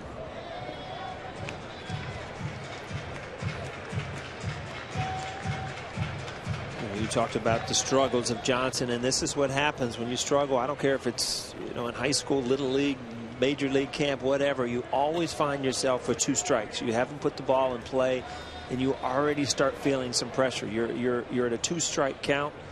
If he makes his perfect pitch, you're an out. You know, it's just ball in on his hands, didn't quite get to it. And Johnson's struggles continue with that pop up to Echeverri. He's now 1 for 23 this spring. And you know what Joe Girardi will watch from this, as you see him, is his body language. Is he able to get through these and still be a confident player, or is this the type of thing that just takes him completely out of the game and buries him, where if it happened during the season, is he still valuable to the team? Can he still get a hit for you in the 9th inning, no matter if he's 0 for his last 25? And body language is a big tell sign for young guys.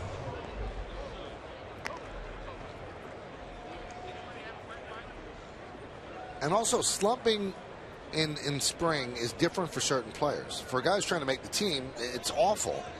But if you're 1 for 30, I mean, Raul Ibanez had a horrendous spring last year, but you knew he was making the team, and then he came out of the game. He actually hit very well.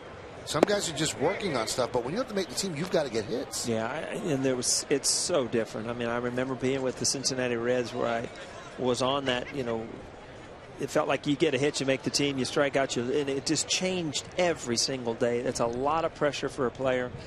There's nothing better than coming to camp knowing that when you leave, that you're on the major league roster. There's a ton of pressure on young players who have opportunities to make teams, but they're in a competition with other people. And there's a guy who makes a lot of those decisions. And, you know, cutting a guy or having a guy make a team isn't really all the manager's decision. It's an organizational decision. They get together with all the coaches, the front office, and they decide, is this guy worthy of being on the 25-man roster? There's nothing worse than feeling like you've had a great spring training. You deserve to be on the team, but you know you've got an option left, and this guy doesn't have an option left, so he makes the team, and a lot of things come into play. But you know, once you do make that big step and have those couple years where you know you're going, there's nothing better than coming to spring training, getting ready for another season. Corbin Joseph pops one up. And right there is Hernandez as the Yankees go down in order against Webb. 1, 2, 3. Coming up, we'll be talking to Joe Girardi, top of the 5th inning.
Top of the 5th inning here in Tampa on the Audi scoreboard. Yankees lead the Marlins 3-2. And Paul, did you know in the top of the 5th inning we get to talk to your ex-teammate and the new manager, not the new manager. This is where we really learn manager something. of the Yankees, yeah. Really learn something. Joe Girardi will educate us right now. Hi, Joe. I will do my best. Paul just had a big birthday. I know. Turned 50. 50. Part of the 50 club. Yeah. Say it fast. Somebody told me the other day that the first 50 are the easy ones. I'm like, well, coming to think of it, I guess you're right. All right, tell us what you think about Sabathia so far. I think he's gotten better as time has went on, which is, can be CC. I mean, we've seen CC do that. So I'm pleased.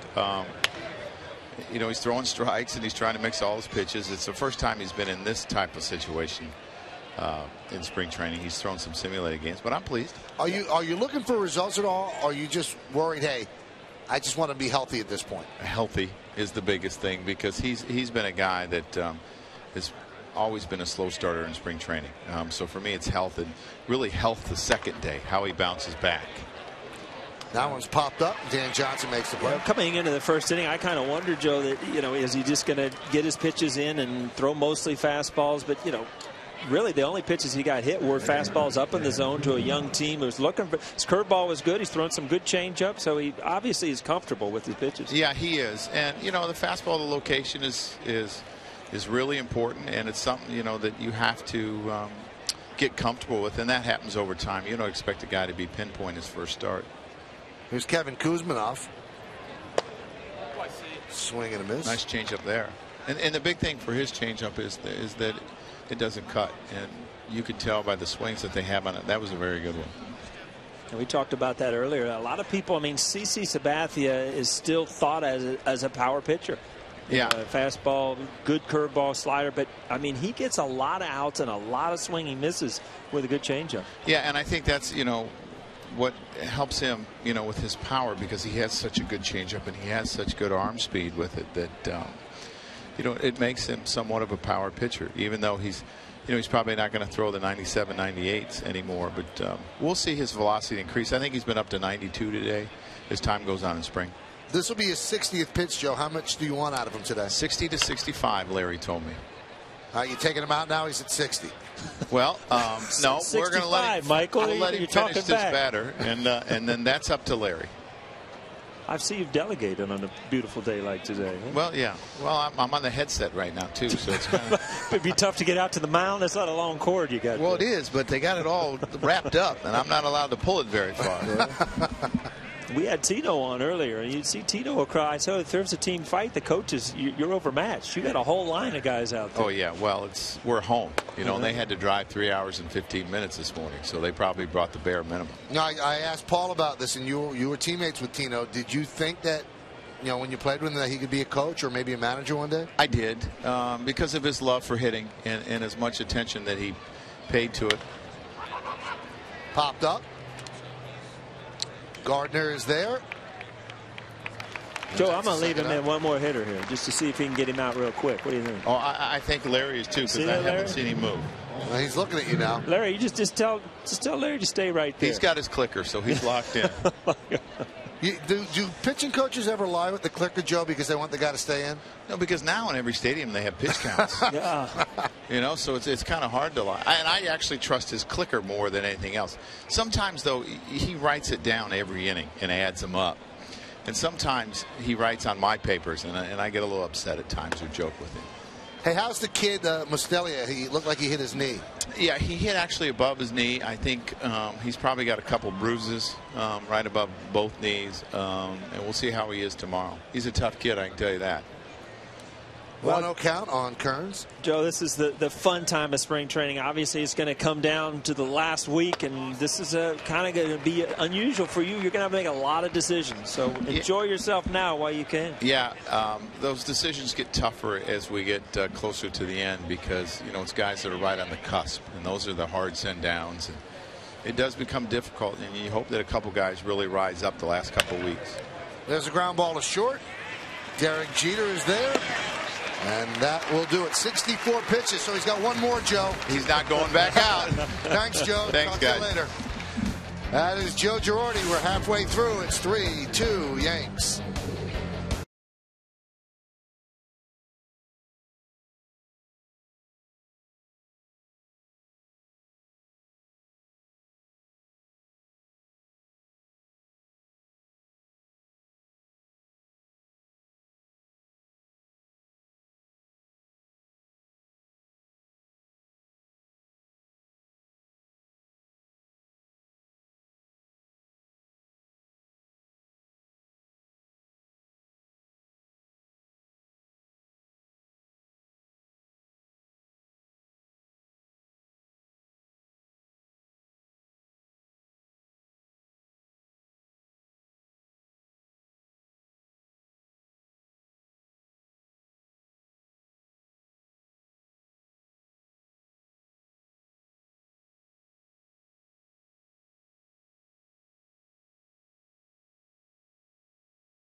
Yankees lead 3-2 on the AT scoreboard. Paul, this is the beginnings of a funnel cake. This is how it starts.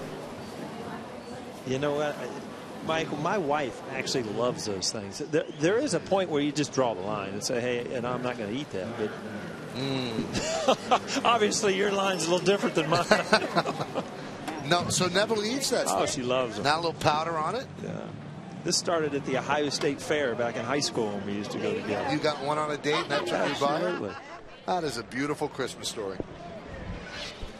We go to the bottom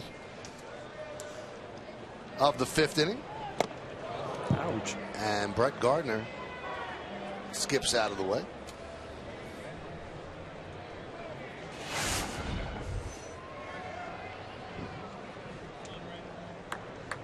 So Neville went from funnel cakes at the Ohio State Fair as a teenager to just buying out a department at Nordstrom's today. You know, it's hilarious because she gets these, you know, you get certificates from like Nordstrom's and stuff like that, and she always gets them in the mail, and it's like because they like her.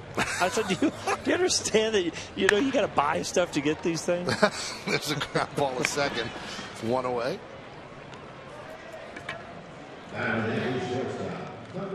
You know, I'm looking out here, and I saw Kevin Youthlis leaving today because he's not in the lineup. And I was wondering, what was his reception around here? Were people been pretty good. Yeah. I mean, he's got the perfect name. Yeah. He gets uked, and you don't know if he's getting booed or cheered. Yeah. Never thought of it that way. But he's hit a couple of home runs. His swing has really gotten down the last couple of games, so he looks pretty good. Mm-hmm. And I know this is one of the big questions. Opening day, is he going to be at first? Or is he going to be at third? I mean, what's your opinion on that? I think that there's several ways that they can go. By the way, today's his 34th birthday, so he's probably going for a little birthday party. They put him at first, and they've got to decide who's going to go at third. Mustelier is a guy that they could consider. Maybe they move Nunez there for a month. Doesn't seem like anybody has stepped forward to grab the first base position. So if Youthlis stays at third, it looks like it's going to be Juan Rivera at first until Teixeira gets back. And Paul, you know, though, I mean, everybody's saying with Mark and with Granderson, it's going to be a month and a half into the season. With wrist, you just don't know. Right. I mean, that's no one wants to get injured anywhere, but wrist with a player, it's involved in every part of the swing. It is, and the one thing about it, if you're out for 6 weeks, you're probably not 100% swinging the bat because you've lost strength in there until 8 to 10 weeks. So, you know, you don't want to guess on these things. Maybe it'll be earlier, but maybe it'll be later. But, you know, he's injured now, and you got to deal with it. That's really the only thing the Yankees can look at. We had Granderson in the booth on Wednesday. Did some play-by-play. How'd he do? Really? I got a little worried. We're in trouble. Yeah. There's a chopper up the middle. Solano guns down Jeter. We also had Leiter do play-by-play, and both of us have no worries at all. Al was in rare form last night in the meeting. Yeah. I think he got a few demerits, didn't he? A lot of us did. Yeah. I got a token. That was a token demerit. Yeah. So Jeter today is 1 for 3. That's usually the magic number as a veteran player. That third at bat, then you're usually done for the day. Here's Ichiro. Had a fascinating discussion. I was talking with Lee Mazzilli, who's here in camp as a spring training instructor, and Stump Merrill, former Yankee manager. We were talking about the speed on the Yankees, and I said, well, Ichiro is not as fast as he used to be. And he's 39 years old. And they both said, we timed him down the first base. He's just as fast as he was when he got to the Mariners as a rookie. Wow. Hasn't lost a step. It's amazing. Amazing. As he flies out to center field. 3 up, 3 down. We go to the 6th.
Good way to get here in a hurry as the Yankees are leading 3-2, but they have to speed that up because we're in the top of the 6th inning already. Beautiful day. CC Sabathia went 64 pitches in 5 innings, and now they turn it over to Jabba Chamberlain, who will make his 6th appearance of the spring. 5 innings, 4 hits, 2 walks, 3 strikeouts. And we are joined top of the 6th inning by Jack Curry. Jack, I had read a lot of stuff over the last couple of days that the Texas Rangers were scouting Jabba Chamberlain. They had scouts here. Is there any truth to that? Michael, you know the way baseball works. Teams are scouting all the time. I think the Yankees do look at their bullpen as being a strength, but I don't see the Yankees giving away a piece of their bullpen right now while they're still dealing with some injuries. They still have some other guys they're trying to find spots for. I'm not saying that it's something that will never happen, but I still think they're trying to figure out what their bullpen is going to be, so I'm not sure they would give away a piece of it right now. From what you're hearing, you think Rapata will make it back before the season begins? Rapata has said that he thinks he will, but when he first had the shoulder bursitis, they said 10 days. So you start to get to a point where how much pitching does a specialist, especially like how much does he have to get in before the season starts? It's not like a starter. You mentioned CC with the pitch count today. He doesn't have to go out there and throw 90 pitches, but he has to go out there and feel good and know that he can throw 15 pitches in an inning if it comes to that. And also with him, as you mentioned, he is a specialist. He's coming in sometimes for just one batter, so he doesn't have to build up to 60, 70 pitches at all. Just, as you said, feel comfortable on the mound. Pitches high to Brantley, 2-0. Good day for CC. Looked like he was throwing all of his pitches, and we talked to Joe Girardi. The big question is now tomorrow and the next day how quick he bounces back. We know the way these spring training starts go, and I'm sure CC will say, 3 of the first 5 guys got hits off him, but I think the magic words for the Yankees after the game, or you're right, Paul, tomorrow, are my elbow feels fine. Right. I feel fine. CC Sabathia is the epitome of a veteran who has to come out here, get his work in, feel good about all of his pitches. I thought he said one of the most important things he could have said, regardless of what happens with the rest of the spring. He said the first day he got here and was just long tossing, just playing catch, that he didn't have this pain in his elbow that he had at the end of last season. And to think the way he pitched, and he never wanted to blame the elbow, actually pitched pretty well last year with a guy who had a cranky elbow and said every time he extended his arm, he was feeling pain in that elbow. The difference in an everyday player and a pitcher. In an everyday player, you get a bad thing, you kind of play around it. As a pitcher, you have arm problems. You have arm problems. That's your bread and butter out there. There's no way around it. Fly ball. Gardner runs it down. 1 away. Let's check out the Mazda upcoming schedule. Got a game tomorrow. Starts at 12:05. Mark that down, so we'll be on early on a Saturday for you. 12:05 against the Phillies. I'll explain why in a moment. Then our next broadcast will be Wednesday, 1:05 against the Red Sox. Thursday, 7:05 against Minnesota. And then 1:05 against Tampa Bay next Sunday. The reason the game tomorrow will start at 12:05, and you'll like this, Paul, because we're right across the street from Raymond James Stadium. Wait, Kenny, right? Kenny Chesney. Yeah. His concert is going to be tomorrow, and a lot of fans park in the Raymond James parking lot, so they need to clear out the Yankee fans so they can get the Kenny Chesney fans in. Now, you're on a first-name basis with Kenny? Yeah, we've seen a couple of his shows. Really? Yeah, he's a big baseball fan. So you can score Jack and me some tickets? If I was here, but I'm leaving. Grounded foul. I would have been okay without the ticket, Paul. You're not a big country fan? He seems like a nice fellow, but not on my iPod. He's not on my iPod. There he is. That's where he'll be performing. And there's all the cars that have to be cleared out across the street. If I could draw a picture, I'd show us, but these TVs you can't even draw pictures on. Does that come during the season? That's an in-season thing. Yeah. Jack, I kind of went over a few scenarios with Michael about the way this team's going to end. I want to get your opinion, too, because sometimes your insight's a little more insightful than Michael. Wow. Why the shot? And we were talking about Kevin Youkilis, first base, third base. Where do you see this thing coming out? I wish I could give you a clear-cut answer. It's just like I told you. I've asked people in the Yankee organization. I asked Joe Girardi that today.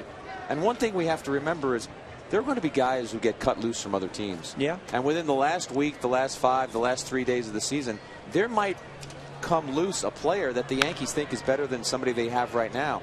I think with Youkilis, he's going to play both positions this year. I think the Yankees are going to move him from third to first. I mean, right now, you look at a guy like Juan Rivera. When I asked Joe, has anyone stood out for you, that was the guy that he talked about. And I think Rivera might be a guy you could put at first base and worry about him less than in the outfield. I know that sounds a little silly. The first baseman is going to touch the ball more often than the outfielder, but from what I've seen of him in the outfield, he doesn't seem to move very well anymore. Matt Downs with a fly ball to center for the second out. Today, Juan Rivera is in right field. And you talked about, I mean, earlier, I mean, who's going to protect Cano? And I think Rivera against lefties might be that guy. And then Hafner against righties. So you might have a duo hitting behind Cano this year. You would go with Rivera as that guy ahead of Youkilis? Well, I would think about hitting possibly Cano fourth and Youkilis third at times, too. You see, I had an idea that I thought was great. The lineup they're using today, where they have Gardner, Jeter, Ichiro, I like the idea of those three guys up ahead of Cano. And you have your three speedy guys. Gardner and Jeter are OBP, on base percentage guy. Ichiro not so much. And then your hope is that people will get on base ahead of Cano. Well, I ran that scenario by Joe Girardi, and he said no. Does not like that at all. I think he sees Cano as his number 3 guy. He doesn't like Ichiro in that 3 hole. He likes to spot Ichiro in other places, 1, 2, or 9, but doesn't see Ichiro as the number 3 hole. I think we've seen in the past couple of years, Joe really likes to have speed in that 9 hole because, you know, you lead off there or you have him hitting ahead of them at 1 and 2. That's a strong inning for Java Chamberlain as he strikes out Echeverria. Jack Curry's going to stay with us as we go to the bottom of the 6th.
Yankee fans, bring your family, friends, or business associates to Yankee Stadium for a group outing and enjoy Yankees baseball in an individual game suite.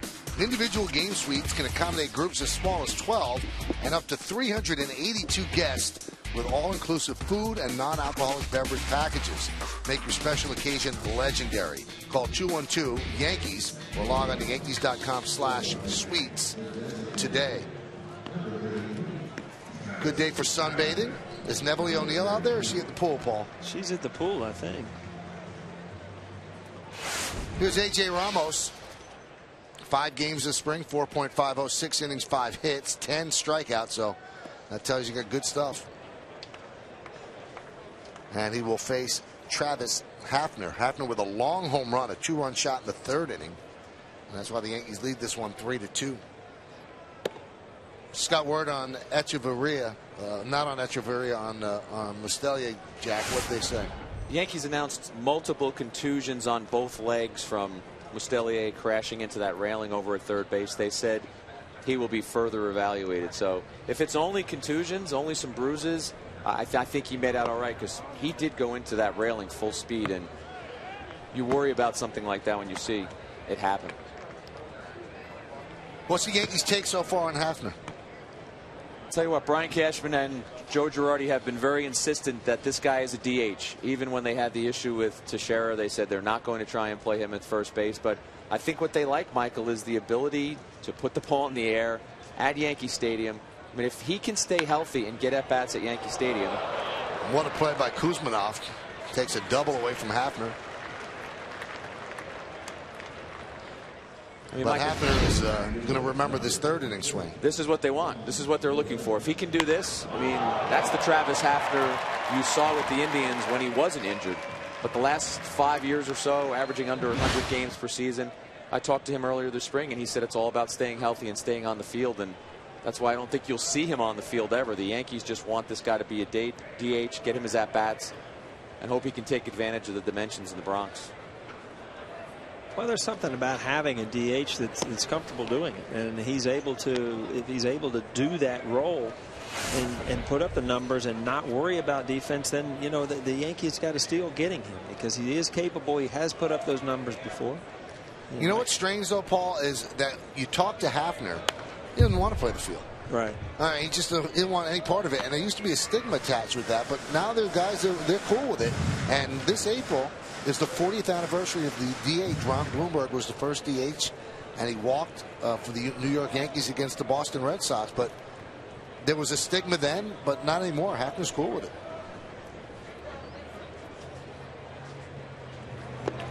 It's funny that you say that, Michael. One day earlier this spring, I needed him for an interview, a TV interview, and after he finished his round of BP, I figured he was good to go, because he barely has a glove with him out there.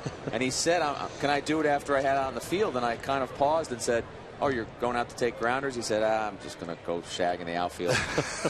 And I watched him, and he came back in about 10 minutes and said, all right, you ready to do this? It was cardio for the day. Probably, right? Or as David Cohen would say, eye wash. There's Travis. Now, we've talked about Rivera. He has had a good spring at the plate. Today, he is 0 for 2 with a fly ball right and a strikeout looking. He's in right field today. He's played some decent first base.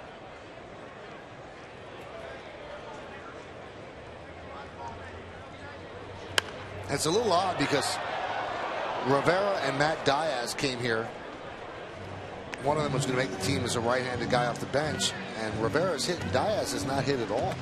Well, that's what Joe Girardi said when I kind of quizzed him about some of the roster decisions before the game. He said, listen, I'd love it if somebody made my job simple. I'd love it if somebody burst forward and really showed you more than the other players. Rivera is that guy so far.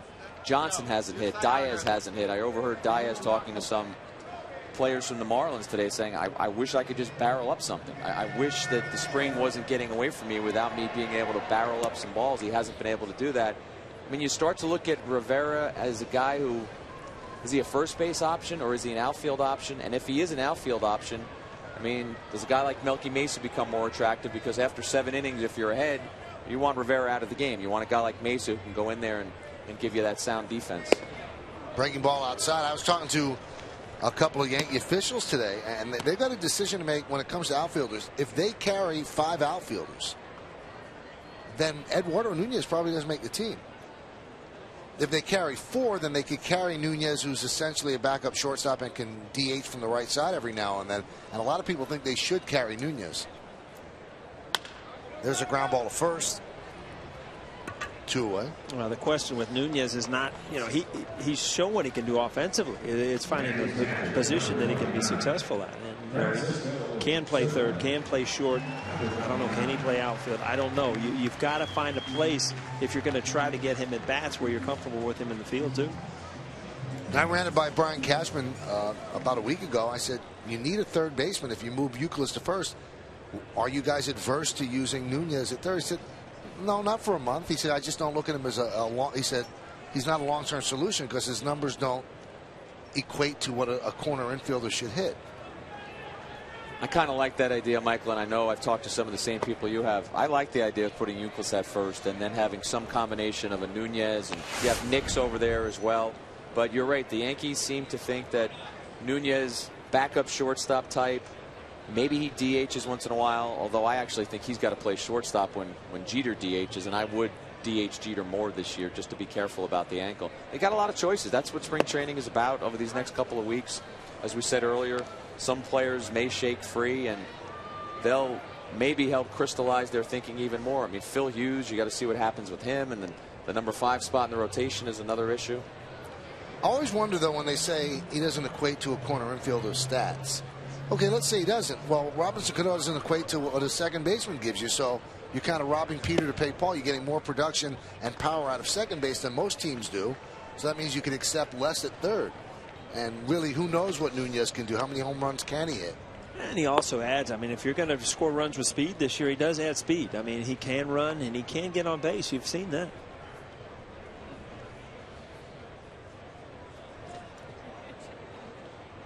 Saw David Robertson warming up. Ground ball is short. Echeverria across the diamond will get Cervelli, and that will do it as the Yankees go down in order. And we're going to go to the 7th inning. It's 3-2 Bombers.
As we go to the 7th inning, it's time for the game summary brought to you by Delta. Yankees lead this one 3-2 on just 3 hits, but 2 home runs. One by Cervelli, a solo shot. 2-run home run by Hafner. Marlins have pounded out 8 hits, but just managed 2 runs. Sabathia went 5. By the way, it's 65 pitches even. Our clicker was 1 off, 8 hits, 2 runs, a walk, 2 strikeouts. Hafner, the 2-run home run, as we mentioned, and Cervelli, the solo shot.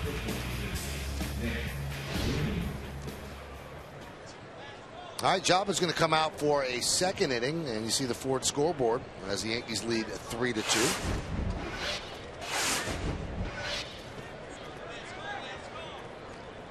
If his memories fail, and we'll have the pictures. Nick Green 2 for 2. Both of those at bats against Sabathia.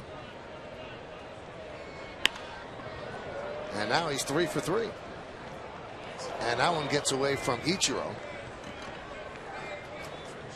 But he recovers, and Green stays at first. You spoke to Ichiro, didn't you? And he had some interesting things to say, didn't he? He's an interesting guy to interview at any time, Michael, because I've never seen a player who will just continue to go through with whatever is important to him at the moment. He'll start stretching.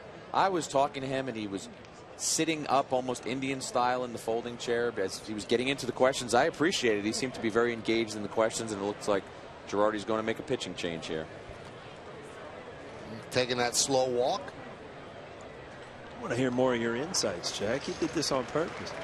All right, Jack's going to stay and tell us, and that makes you stay as well. They'll go to the bullpen. They'll bring in Robertson. We'll be right back.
Have launched Yankees Ticket Exchange, the official resale marketplace of the Yankees and Yankees.com. It's a safe, secure, and convenient way for fans to buy and resell Yankees tickets.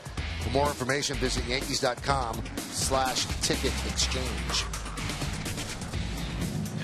One of the spoils of spring. Get on a boat, take a little bit of a ride. And if you really look closely, you can see Tropicana Field. And that is the home of the Tampa Bay Rays. Well, the Yankees go to David Robertson to relieve Jabba Chamberlain, who surrendered that leadoff single to Nick Green. Jabba worked a 1-2-3-6. They tried to get one more batter out of him. So here's David. His fourth game has not a lot of run. 2 1/3, 2 strikeouts.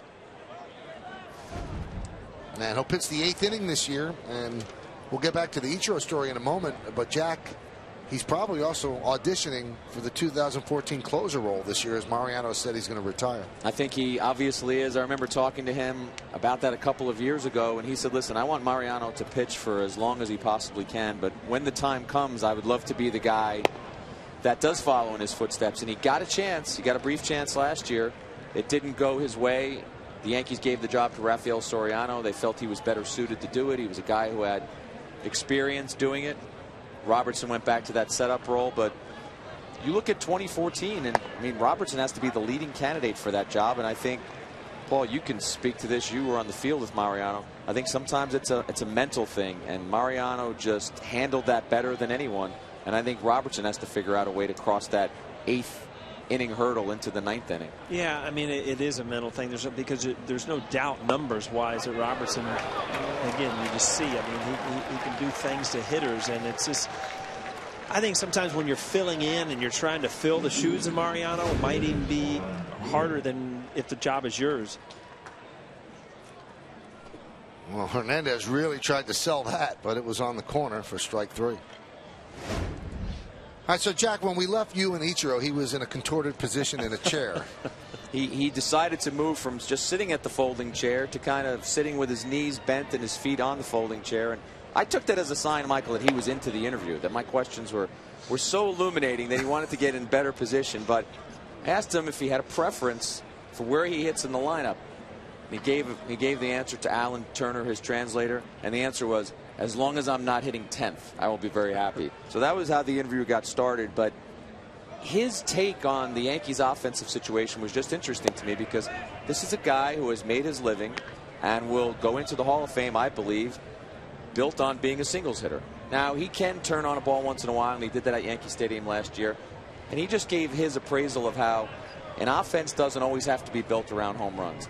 And talking about the 2013 Yankees and how when he studies an offense, he loves an offense that has different options.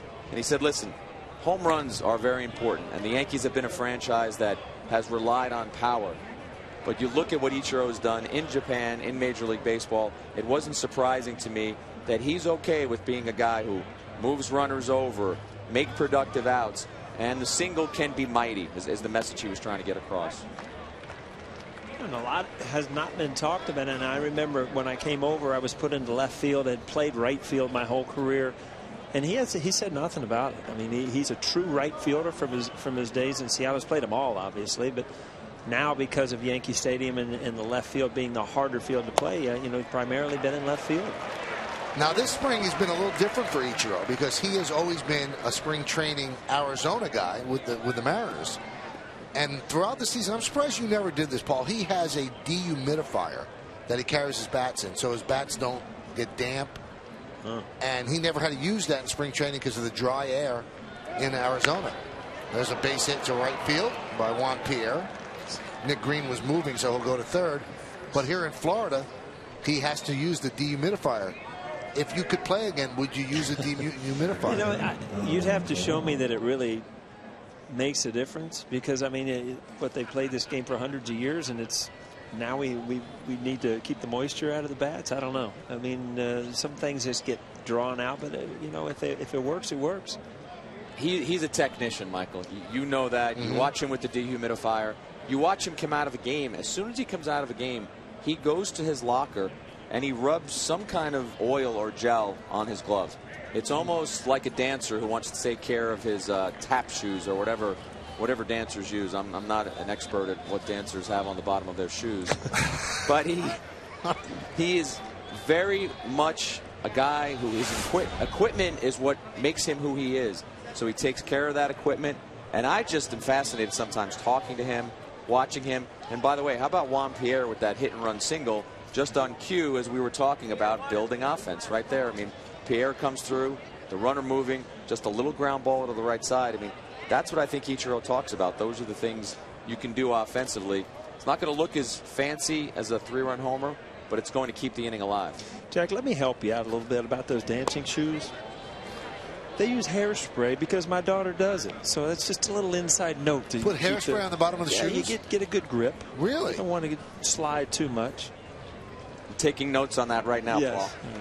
So if that comes up during the year, Michael, don't forget that. I might quiz you on that later.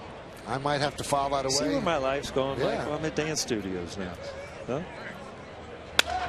Line drive, base hit to right field off the bat of Solano, and that'll tie the game as Pierre will stop at second.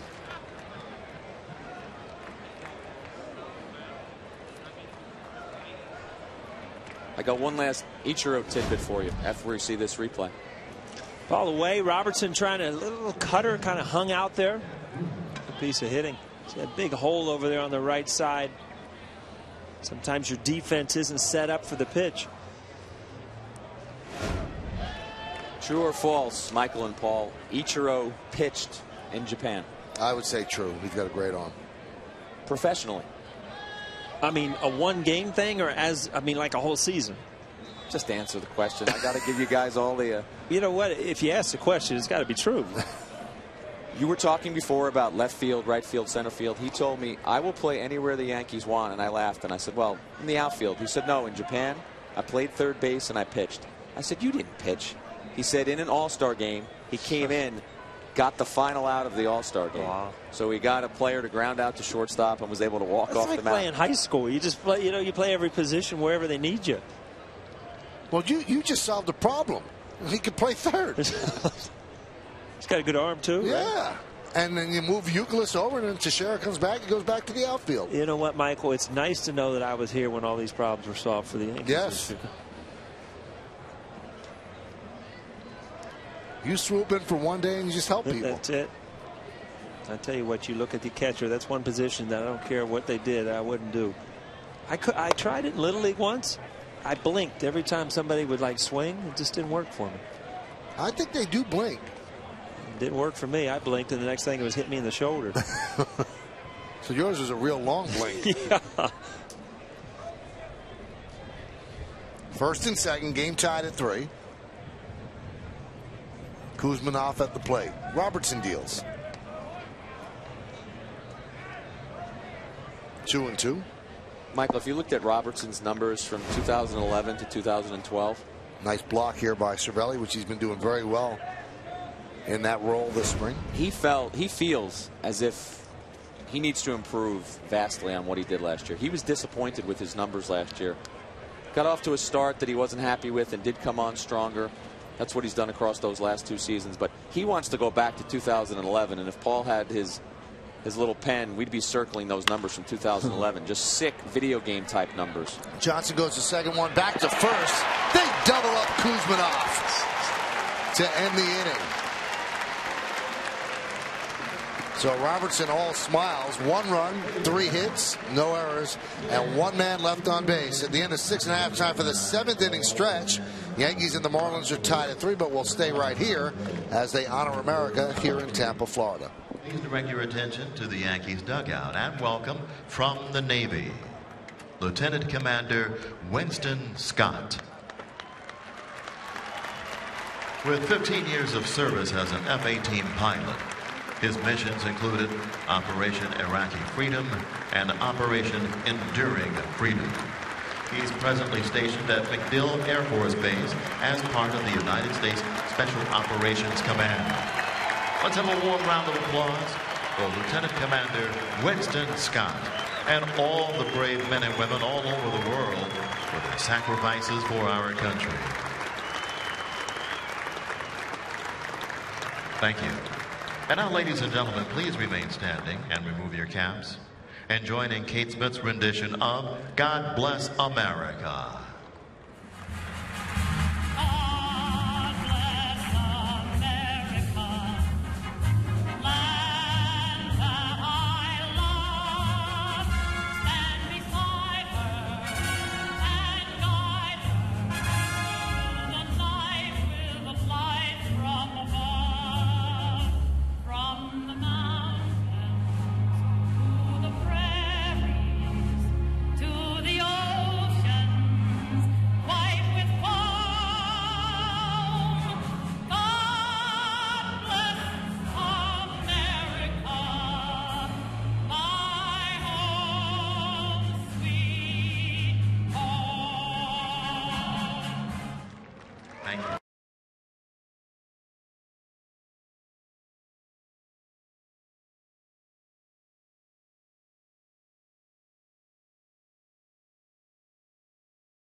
Dan Jennings, a new pitcher for the Marlins, and he deals low to Jose Pirela. Ford scoreboard, it's 3-3. Now Pirela took over in the 4th inning when Ronier Mustela ran into the railing down the third baseline, chasing a pop-up off the bat of Juan Pierre.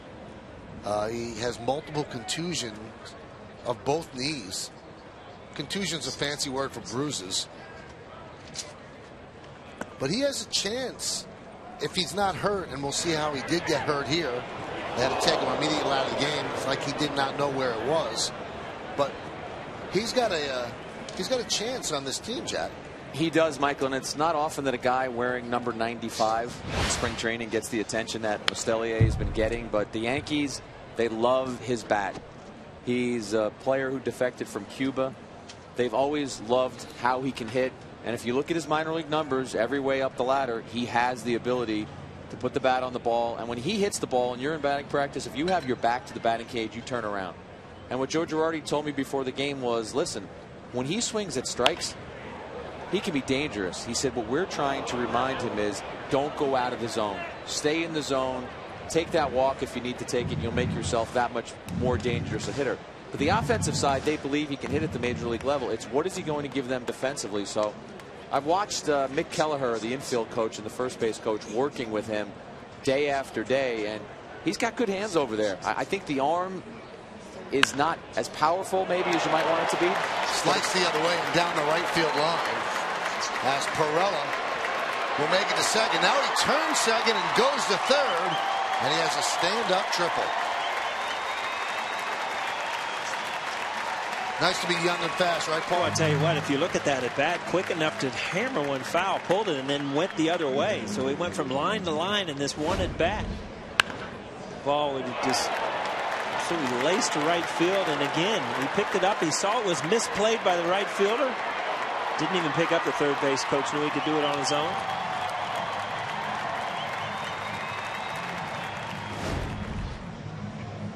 So Pirela, who took over for Mustela, has himself a triple, and the Marlins bring the infield in. And here's Thomas Neal pinch hitting.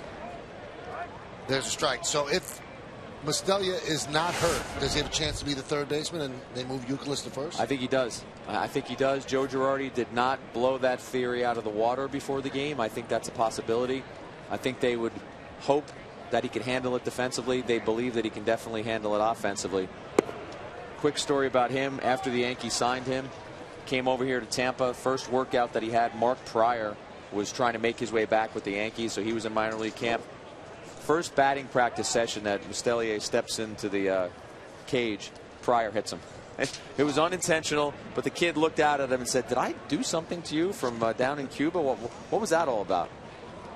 And that one plunks Neal. So that'll put runners on first and third. Nobody out.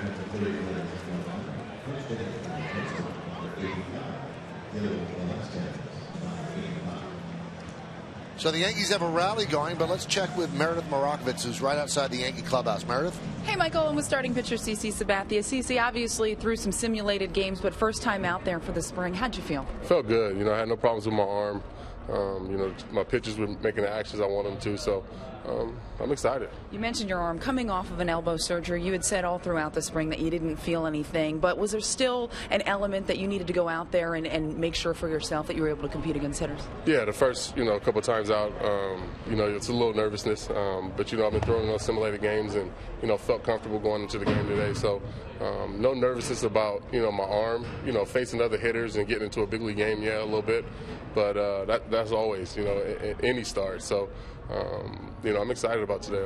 You feel like you're on track right now? Yeah, I do. Ready for my next start, work on my fastball command, hope that gets a little better, and, look to pitch well the next time out. You look at this point in time in the spring season, how much do you start looking forward to the next start, but start looking towards opening day as well? That's always the ultimate goal, is to get the opening day healthy. Make sure you get all your work in down here and be ready to go for the season. So, like I said, I'm continue to work and get better and be ready for opening day. CC, thanks for the time. Thanks. Send it back up to you, Michael. Thank you, CC, and thank you, MM. Yankees with first and third. And the throw to first, Gil Velasquez at the plate.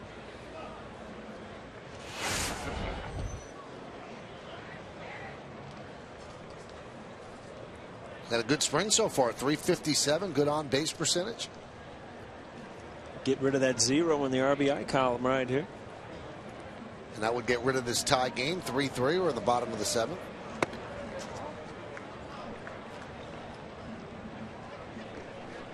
Michael Mustelier spoke to reporters, and we've been talking about his injury. And down in the clubhouse, he told Lou DiPietro of YesNetwork.com that he was just playing hard, felt he had to go attack to try and get that ball.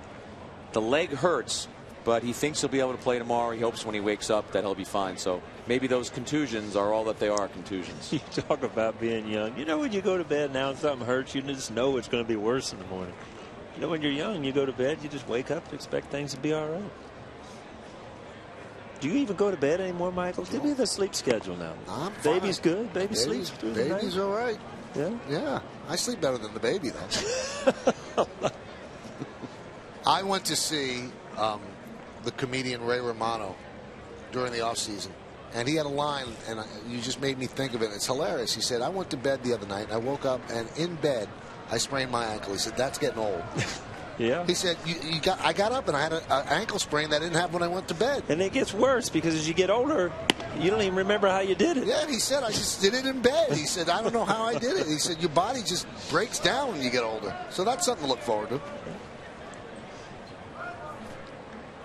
Mustelier realizes he's trying to make this team. Oh, yeah. He is Unless not. his leg is broken, he's going to play tomorrow. He is not taking any days off. He wants to be right back out there tomorrow. Paul O'Neill's got the team made already, Michael. Yeah. 3-2. And a bases are loaded.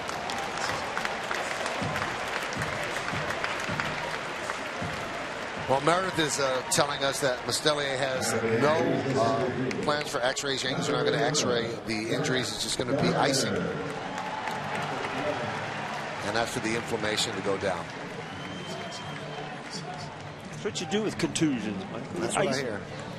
Last time, the one time I remember being in the training, every once in a while you just had this memory of thing.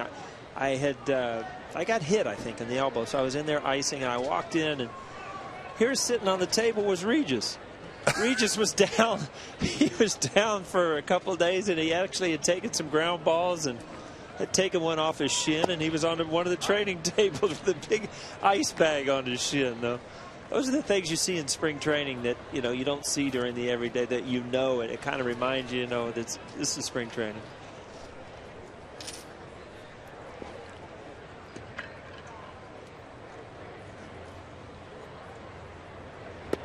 And that one gets off the glove of Real Muto, and the Yankees have a 4-3 lead. So Dan Jennings having a rough inning. They score that a pass ball, and that's the proper scoring, is right off his glove. That ball, it looks like he was almost crossed up. But, I look at this inning, and in the Marlins, you talk about so many people that are trying to make this team too. And, Michael, we kind of touched on it earlier in the game that, you have a good outing, you think you've made it, then you have a bad outing, and now you're out of it. And these are tough camps, young camps with young players that have 40 or 50 guys in camp with an opportunity to make the team. Count 1 and 2 on Gardner as the Marlins bring the infield in. Paul, Jack and I were talking to Larry Berra, Yogi's oldest son. And the coolest thing, he said, you guys doing the game today? You and O'Neill? I said, yeah. He said, oh, that's great. He goes, Dad watches every inning of every game. Wow. So Yogi's watching right now. He said he will not leave the TV if the Yankees are on. And not only does he watch, as Gardner goes down and strikes, he said he is managing and critiquing everything that goes on. Why do you do that? Wasn't that great to hear, Jack? You know what? I talked to Larry down in the dugout, and he was telling me a story because we were talking about some of the young kids that are coming up. And, you expect Yogi Berra as a Hall of Famer. He does everything. That as soon as he showed up, he had a starting position, right? Well, he was telling me that Yogi told him a story that he showed up, I think it was Rochester, if you're getting ready for the Newark Bears or something like that. He said he never even played for the first 10 days, didn't even know who he was. So they told this Larry Berra to go out and take some BP and the coach said, my God, the guy's hitting him over the light tower. And then, then he gets his opportunity to play and he makes the Hall of Fame. But you just don't hear these stories where they're so neat about Yogi Berra. 1-0 count on Addison Marusak. And there's a strike, 1-1. So Yogi is watching. We send out our best. Hope you're doing well, Yogi. We miss you here in spring training. But how cool would that be to sit in like a fly on the wall watching the Yankee game with Yogi Berra as he's pointing out different things? Larry kind of threw out the invite there, Michael. I think we might send you in a camera. I'm telling you, if Larry can speak for his dad, I say we head over there into Jersey and make that happen. Swing and a miss. Michael, we were there for a Yankees Baseball Tonight show at Yogi Berra's Museum and Learning Center, and he was there, and it was that kind of afternoon. We're preparing for our show, and we're talking about what the Yankees might be doing, but you wanted to rush away from the meeting because Yogi Berra is sitting over there. You want to be able to hear his wisdom and what he had to say about baseball.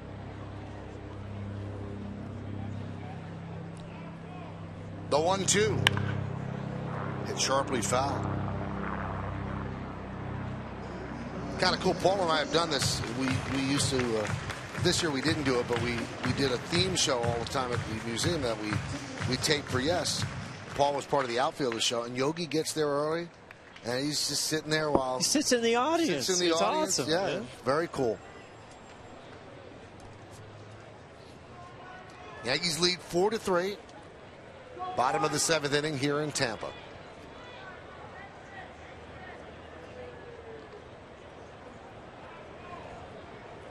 One-two. Dribbled back to the mound. The play is at home, and the play is made. As they tag out Neal.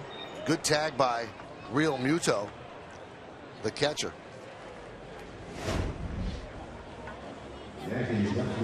Again, these are the plays that you come to spring training for, you know, to make these decisions. Good play. You can easily, you have to barehand that ball, can easily be missed. Bang, bang play at the plate. And here comes Mike Redmond and the Marlins trainer. See if Jennings hurt himself on that play. That's a sharp-looking hat the trainer's sporting there. I'd like to see you in that, Paul. I don't know that I've ever seen that on a baseball field. Usually that shows up in the golf course. We'll watch and see. It looked like he was to strain something in his foot. Yeah, kind of twisted his ankle possibly. What the Yankees go through, that's a minor thing. Hurry up, let's go. Well, the hat says he's okay. You know who Dave Pells is, Michael? Who? Dave Pells. He's like the golf guru, the chipping guy there. Uh-huh. It's like Dave Pells walking off the field. And that hat has a Marlins logo on it, too, so he's really rocking it. Hey, you can joke about that. You need those hats here in the sun. The sun does a lot of damage, man. Got to be careful. So Ichiro will get his fourth turn at the plate.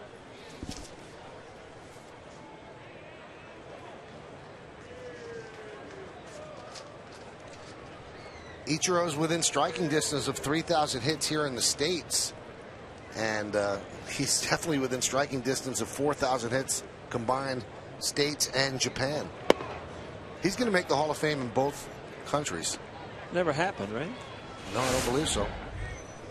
I'm with you on that, Michael. I have a Hall of Fame vote, and I would put Ichiro in right now. He doesn't have to add to the numbers that he's already put up. You mentioned he's right around 2,600 hits, and he's a little bit shy of 400 for 3,000, but he is one of the elite players in his era. And when you start talking about Hall of Famers, that's what you look for. You look for the hardware. How many batting titles, how many All-Star games, how many MVP awards, or at least in the top 10 in the MVP. Ichiro's done all of that. More on that point, Jack, and I don't want to get into names or anything like that, but I mean, during this Hall of Fame thing, and it was a big thing this year with no Hall of Fame, do you have to vote for people, or is it just you can just say no? You can send in a blank ballot. Marlins throw it around, and that allows Velasquez to score as the Yankees lead 5-3. Well, again, Michael, we talked about young teams, and young teams make mistakes, and that's just the way it is. And as a manager, you like to see these things happen in spring training where you can try to figure them out and not happen during the season.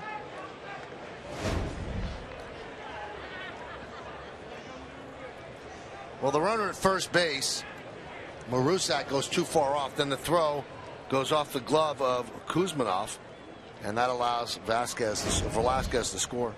Velasquez got a good read on that ball that was in the dirt, and then he was going to be able to score.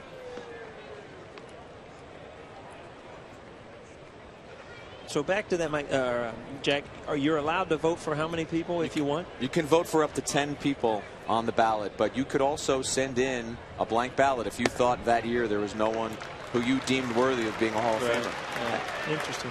How many people do you know have votes? Close to 600. 600. So when you're talking about getting 75% of the vote, it takes a block of 600 people in any walk of life and get them to agree to the point of 75%. That's not always easy. Right. We were talking recently about Mariano Rivera and how can he not be a unanimous Hall of Fame selection when he becomes eligible? But someone won't vote for him, which is criminal. But there will be someone who either will say they don't want to put him in for a first-time ballot, or they have something against closers. It's ridiculous, but it'll happen. And the highest percentage that anyone ever got was Tom Seaver. I think it was 98.7%. And so there was somebody out there that felt that Tom Seaver should not be in the Hall of Fame. So there's never been 100% Never. vote. Babe Ruth was not. He was not 100%. Babe Ruth wasn't 100%, and that's why some writers say nobody should. Okay. But I always wondered this, and I don't have a vote because I was only a writer for 7 years, and you have to be 10 to get it. If everybody at one time decided they were going to be the guy not to make that guy unanimous, you could be taken off the ballot. If everybody decided at the same time, I'm going to be that guy. Well, if 600 people decided, then that guy's going to be off the ballot, will not make the Hall of Fame. There's a ground ball to second. Bobby Wilson pinch hitting, and that will do it. Jack, we thank you so much for the couple of innings. We'll be back here in Tampa as we go to the 8th inning. Yankees are leading this one 5-2-3.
Hey, Sunday night, the Brooklyn Nets are back in action when they welcome Josh Smith and the Hawks to Barclays Center. Coverage on Yes starts at 7:30 with the Verizon Fios pregame. Then Ryan Rucco and Jim Spanarkel have all the action for Brooklyn only on Yes. And it's getting tight. With the Knicks losing, the Nets are now one game behind for first place. One game. The Nets have made great strides from last year, and they're one game behind. They're tied in the win column and one behind in the loss column. Here's Mark Montgomery. He won the Yankee Minor League Pitcher of the Year award before the game. You see what he's done in spring training, but they love this kid's stuff, and he strikes out a lot of batters, and you're going to see him in the Yankee bullpen at some time in the future, so we got to look at him here. And Chris Coughlin takes outside. I've been out of the city for the winter, obviously. I mean, Knicks-Nets, huge rivalry now, right? It's getting there. They split 4 games, and they're really intense games. And way it happens, they could end up meeting in the playoffs. That'd be awesome too. You been to the new arena? Yeah, I love it. Yeah, it's really great. They did everything right. Count 2-1.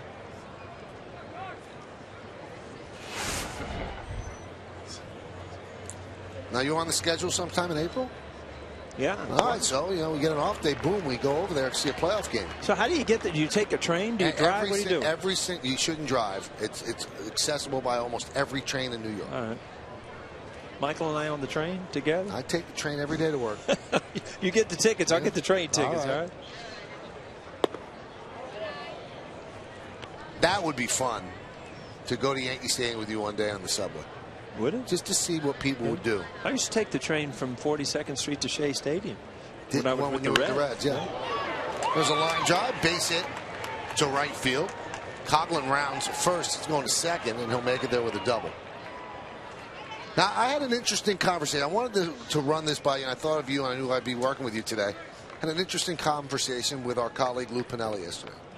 He said, any hitter who doesn't guess is not doing the right thing up there. He said there's no way you can make adjustments on pitches. You've got to guess on a pitch. And you always told me that Tino was a great guesser, but you didn't guess, did you? You know what? I didn't. And when I started guessing, I got in trouble. And I got to the point where I adjusted well to off-speed stuff off of fastballs, so I would look fastball. There's no way to guess breaking ball and adjust to a fastball, so it did not work for me. Maybe I would have been better if I would have learned to do it, but it just did not work for me. And Tino was a great guess hitter. Great guess hitter. Jorge Posada is a great guess hitter. Guys that look for pitches, and if they got it, they didn't miss it. Now, I know a lot of hitters that I've spoken to don't like to guess because if they guess wrong, they could look bad at the plate. You look bad, and you also, I mean, you end up taking fastballs right down the middle sometimes because you're not looking for them. And it's, to me, I think you control what you do as a hitter at the plate. When I start guessing along with the pitcher, then I'm kind of, he's in my head because I'm trying to figure him out instead of just worrying about what I do at the plate. Well, guy did something good at the plate today was Francisco Cervelli. Hit a long home run, and he is with Meredith Marakovits right now. Francisco, obviously, we got our first look at CC Sabathia on the mound today. What did you think of him? He was great. The first 3 innings, the fastball command was not there, but he made the adjustment, and we start to mix fastball in, fastball away. It's the first time, so he just tried to get that feeling, this balance, but it's pretty good right now. Joe Girardi said from the start that the catcher, they want to go defense first this year, but for you, a little bit of offense. How nice does it feel for you to be able to contribute in that way as well? Yeah, it's nice. The priority here is the defense, but if you hit, I think you can be there every day. So, but like I say all the time, it doesn't matter if you go 0 for 4, but we win, I'm happy. What's the biggest difference in your game from this time last year, this year?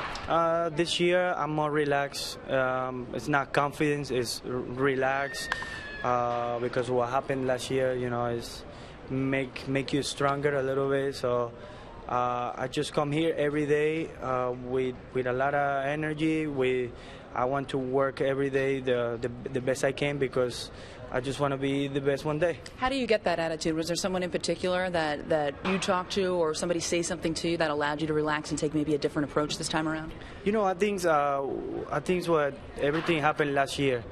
I sit down and I check what's wrong and what's good, so I don't want to lose my intensity, but some moments you gotta just calm down, relax, and it's like when I'm catching, I just gotta let the ball come to me. Don't try to catch the ball in the middle of the home plate and the pitcher. So it's a process. Everything is starting winter ball, so I just take the spring training to do the same.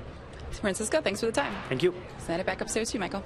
Thanks, guys. That's really interesting. And if you think of all the sports, there are other sports that you could try harder and do better. And if you're stronger, you can do better. But in baseball, sometimes trying harder and doing too much is a bad thing because you got to stay within yourself. And if you leap forward and try to do too much, just because you're stronger doesn't mean you're going to be a better baseball player. Right. There are times where, you're trying too hard. And veteran pitchers are the worst to try to face when you want something to happen. I mean, sometimes they're pitching around you and you want to hit so much you go out of the zone, and they know that. Yeah, they know it, and they exploit it. And young hitters, especially, hitting off speed in hitters' counts and things like that. It's just, you have to learn the game, and you do. I mean, Cervelli just said it. You have to let the game come to you. You go out and try to force things to happen your way, and it usually backfires. Pitch inside from Montgomery. Matt Downs at the plate. We were talking about this, a couple of people downstairs before the game, and in other sports, if you're the most talented team, basketball, football, hockey, most of the time you're going to win because you can out physical somebody. You have LeBron James on your team, you have the best player, you're probably going to win most of the time. In baseball, you could be the best team and you could be facing the worst team, and the pitcher changes the whole deal. And he could just have that one good day where everything's working. And so the most talent doesn't always pay off in baseball. Well, you tell me. And the last couple years, last year, for instance, the New York Giants or the San Francisco Giants. Yeah, right. Are they the best team in baseball? In my mind, they're not. Certainly not the most talented. Yeah, right. And they win the World Series because they got a good back end of a bullpen. They got a couple guys that made big plays and big hits. I mean, I live in Cincinnati. They were down 0-2 to Cincinnati. Cincinnati's a much better team on paper. And you're right, Michael. Just on a given day, a big hit, a good pitch, a good pitching performance, and a lesser team can win on a given day in baseball. Well, here's Chris Valleca. Pinch hitting for Echeverria, I'm sorry. Pitch is high from Montgomery.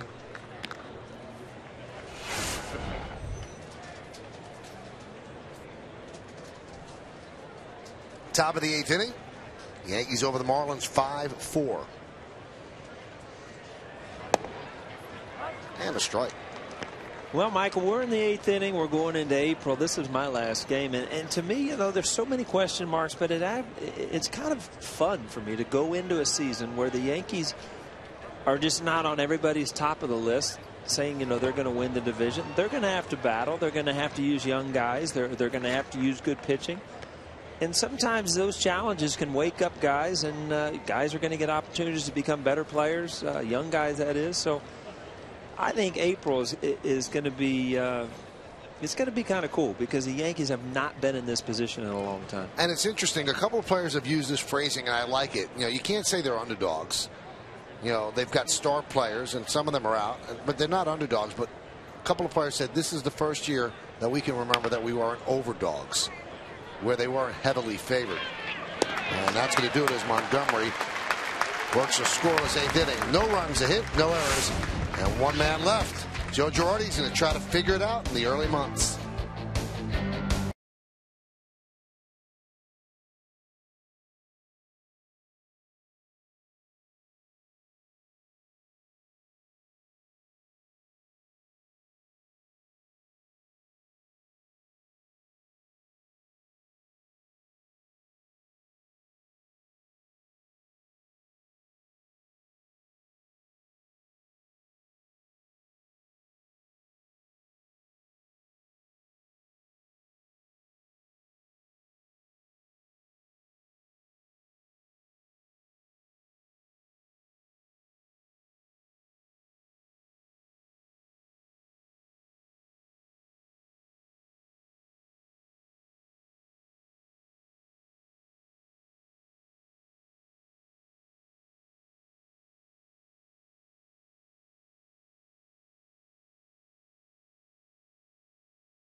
Well, tomorrow afternoon, the Yankees continue to gear up for the 2013 campaign when they welcome the Phillies to Steinbrenner Field. Complete coverage on Yes starts at noon when Ken Singleton joins me for all the action. It's only on Yes.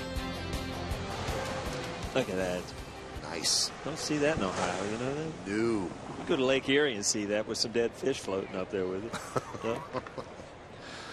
New pitcher is Tom Kohler and Zoilo Almonte, who's already been sent down to the minor league camp, but you could still play in these games. He's up there for the Yanks. You know, you got a lot of Mariano Rivera in you. Yeah. Mariano needs maybe 6 innings to get ready in spring training. A lot of us, we need reps. We need 6, 7 games to get ready. You got this one game and you're ready to roll. On my game, you think? Oh, ready to go?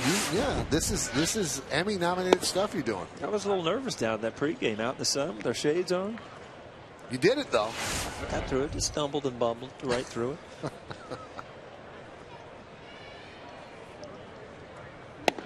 And there's strike 3 to Almonte. Again, I mean, we're congratulating people up here. I mean, how many Emmys have you been nominated for? About 100? I'm 1 inning. Yeah. Well, not for play-by-play. Right. We've won, you know, best broadcast and stuff like that. Yeah. But for play-by-play, no, I'm Susan Lucci. She finally won, though, right? I know. Maybe one day it'll happen for me. I'll help you write your speech, huh? Well, that'd be great. Here's Francisco Arcia. Joe won an Emmy when he was up here on Yes for Kids on Deck. So he has an Emmy. He's won World Series as a player and as a manager. Pretty good. He does a one-man Broadway show. He can get himself a Tony.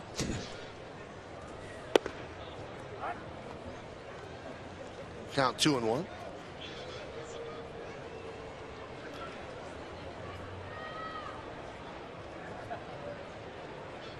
We always talk about this every spring, Paul, but hitters believe that spring training is about 2 weeks too long. But it's as long as it is because of pitchers. Absolutely. That's where the pitchers and the hitters thing kind of gets out of whack, because you know you're down here for the last couple of weeks just for the pitchers. You know, you're ready to go.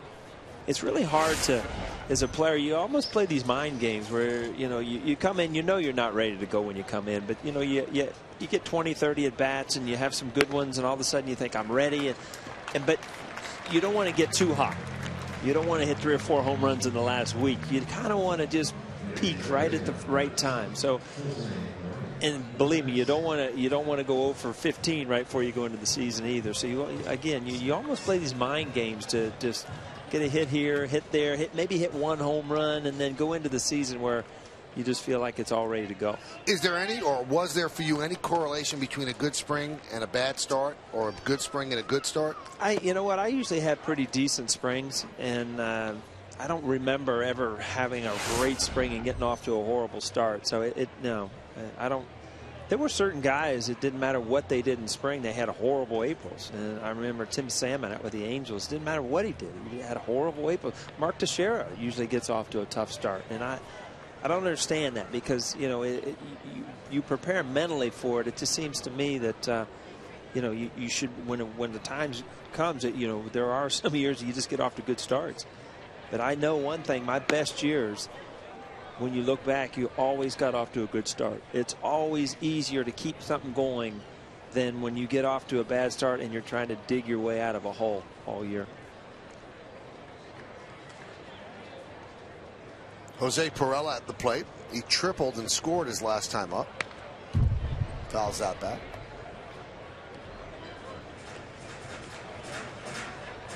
The best start you ever got off to was the one where you hit 400 through June, right? Yeah. And then, I mean, it just went on. Was that the year you won the batting title? Uh-huh. And it just, you get in habits, and you just expect certain good things to happen.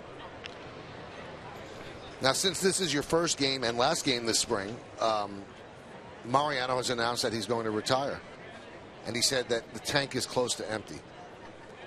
Some players, like David Cone has publicly told me, that one is driven out to left center field and deep. That is going to be trouble. That's going to be big trouble, and it's going to roll to the warning track.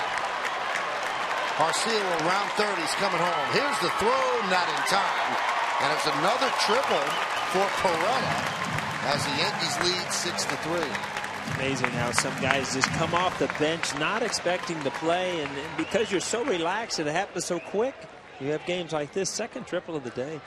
One down the right field line, that one down out left center. Breaking ball hung. He was looking at that for a while, thought it might be gone, but he's got the speed to make up some of the ground he left off. And there he is with another triple. Another stand-up triple as the Marlins bring the infield in. David Cohn always told me, when he played, they are going to have to tear the uniform off me, where I have to be told you can't do this anymore. That's exactly what happened. And then there's you had a couple of years left, and you had a really good last season. And then there's Mo. A lot of people think that he could pitch after this year if he wanted to. Which side do you fall on? Do you regret retiring early? No, not at all. I think that this day and age, it's not like the old days where you had to play those extra years for income. I think that players, and families and travel and things like that have a lot to do with it. And Thomas Neal hits one down the line. He'll drive in a run. He'll pick up a double. I mean, let's face it. When you're playing Major League Baseball and you're playing in the Yankees, it's your life. It consumes your mind 24/7 during the season, off season, everything. And it almost becomes to the point where you can still do it physically, but mentally you're pretty much spent. And Mariano has been in pressure situations. He's going to enjoy a year. He'll probably come up, go to the ballpark at certain places knowing this is the last time I'll play here. But it's not going to be an everyday thing where he thinks about, oh, this is the last time I'm going to get in this situation or that. But it'll be a great thing for him to end up with a good year where this team battles and puts himself in a position to win again. In 2001, you knew that was your last year. You didn't tell anybody, but you knew that was going to be it. Yeah, we had talked about it, my wife and I, and it was the time. And I was starting to get some injuries that really didn't make sense to me. And I remember telling one of the reporters before, like Game 5, that was it for the first time. And boy, it spreads fast. Mm-hmm. It spreads faster now than it did in 2001. Exactly. Especially with Twitter. So a ground ball by Velasquez as Neal moves to third. Were you ever tempted, because you've told us the story that Torrey had called you up, they needed an outfielder. Were you ever tempted to come back? Well, he asked me right before we were I did a game. We were on our way to a vacation, and I remember. What year was this? The next year was 2002, and actually Juan Rivera, I think, was the guy who got hurt. Didn't he run into a golf cart or something? Yeah. And it was that. He asked, how long will it take you to get ready? I thought he was joking. And we went out to dinner, and I actually went to vacation. I started running, started throwing again, thought it would be kind of neat. And they ended up signing Raul Mondesi, and I'm in the booth with you, Michael. There you go. Matt Diaz with a fly ball to Hernandez, and that will do it. Yankees will try to get the final 3 outs in the ninth.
This copyrighted telecast presented by authority of the New York Yankees and may not be reproduced or retransmitted in any form, and the accounts and descriptions of this game may not be disseminated without the express written consent of the New York Yankees.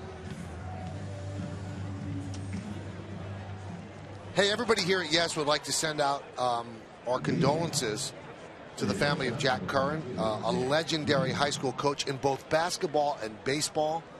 82 years old, passed away earlier this week. Beloved figure in high school sports in New York. And again, a basketball and baseball coach. And his players adored him, stayed in contact with him all the time. A mentor, a father figure to all of them. And a true New Yorker who passed away earlier this week, and he will be missed.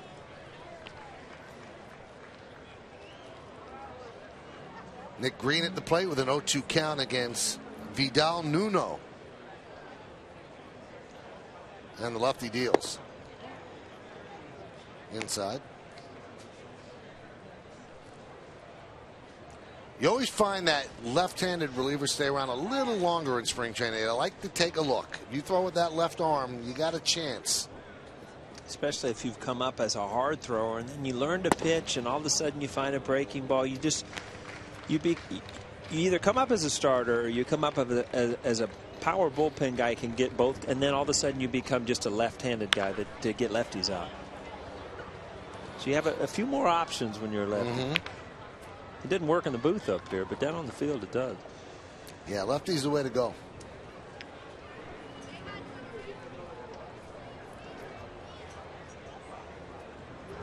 Swing and a miss.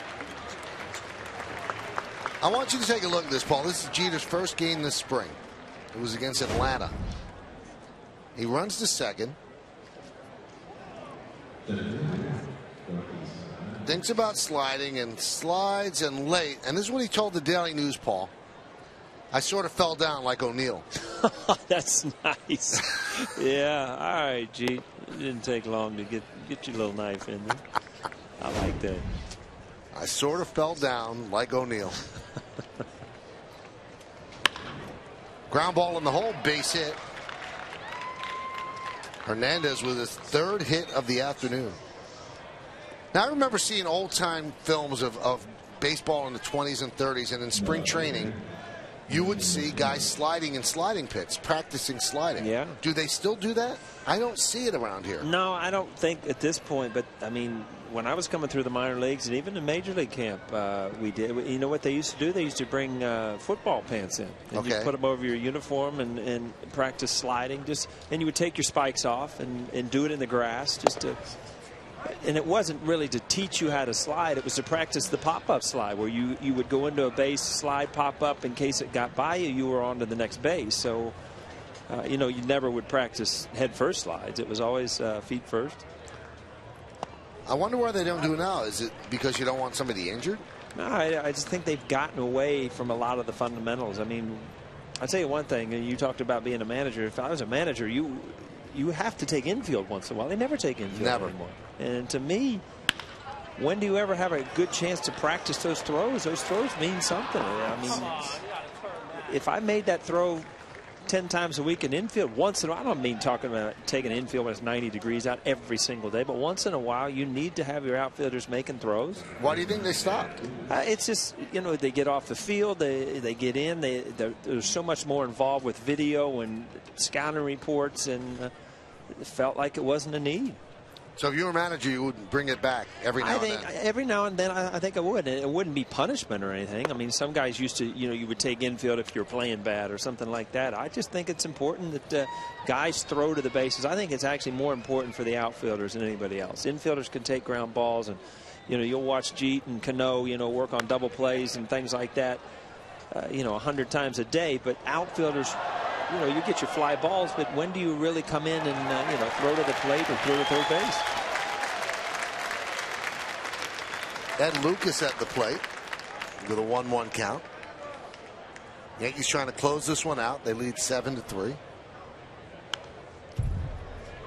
I think a lot of sports getting away from fundamentals. That's why you see bad free throw shooting and things like that. And maybe it's because of that. You move away from those things.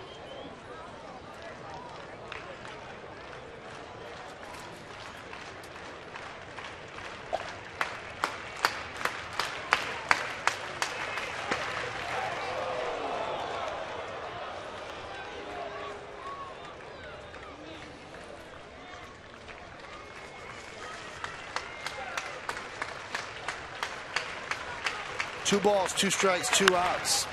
Fly ball, right field. Almonte is there, and the Yankees win this one 7-3. Well, the story of this game for the Yankees was how was CC Sabathia going to do through 65 pitches. Didn't locate his fastball great early, straightened things out through all of his pitches, and the most important thing, how he felt. He felt good during the game, and now Joe Girardi will see how he feels tomorrow. The bounce-back day is always important as well. So that was pitching, but the plays of the game brought to you by Jeep. That's about the hitting, Paul. And they were both home runs. Francisco Cervelli, first one of the spring. Ball up in the zone. Hit it against the wind, but later, Hafner, this is a little louder. This goes a long way. Although also his first of spring, but you know, that's a welcome sight for Yankee fans to see if he can launch a few of those in the bleachers in Yankee Stadium. Plays of the game, 2 home runs, Michael. There you go. Crowd filing out. 7-6-1 for the Yanks. 3-13-2 for the Marlins. Robertson the win, Jennings the loss. Sabathia won 5. We told you about Hafner and Cervelli going yard. Well, thanks, Paul. We'll see you once the season starts, and that's going to do it from here at George M. Steinbrenner Field. Today's game produced by Frank DeGrace, Senior Director Michael Cooney, our Senior Vice President of Operations Ed Delaney, our Supervising Producer Woody Fryman, the Executive Producer of the Yes Network is Mr. John J. Filippelli. Join us again Saturday for Yankees baseball as the Bombers take on the Philadelphia Phillies at George M. Steinbrenner Field. Coverage begins at noon on the Yes Network. Once again, the final score, it's the Yankees 7 and the Marlins 3. For Paul O'Neill, Meredith Marakovitz, and Jack Curry, I'm Michael Kay saying see ya from Tampa. Have a good one, everybody. So long.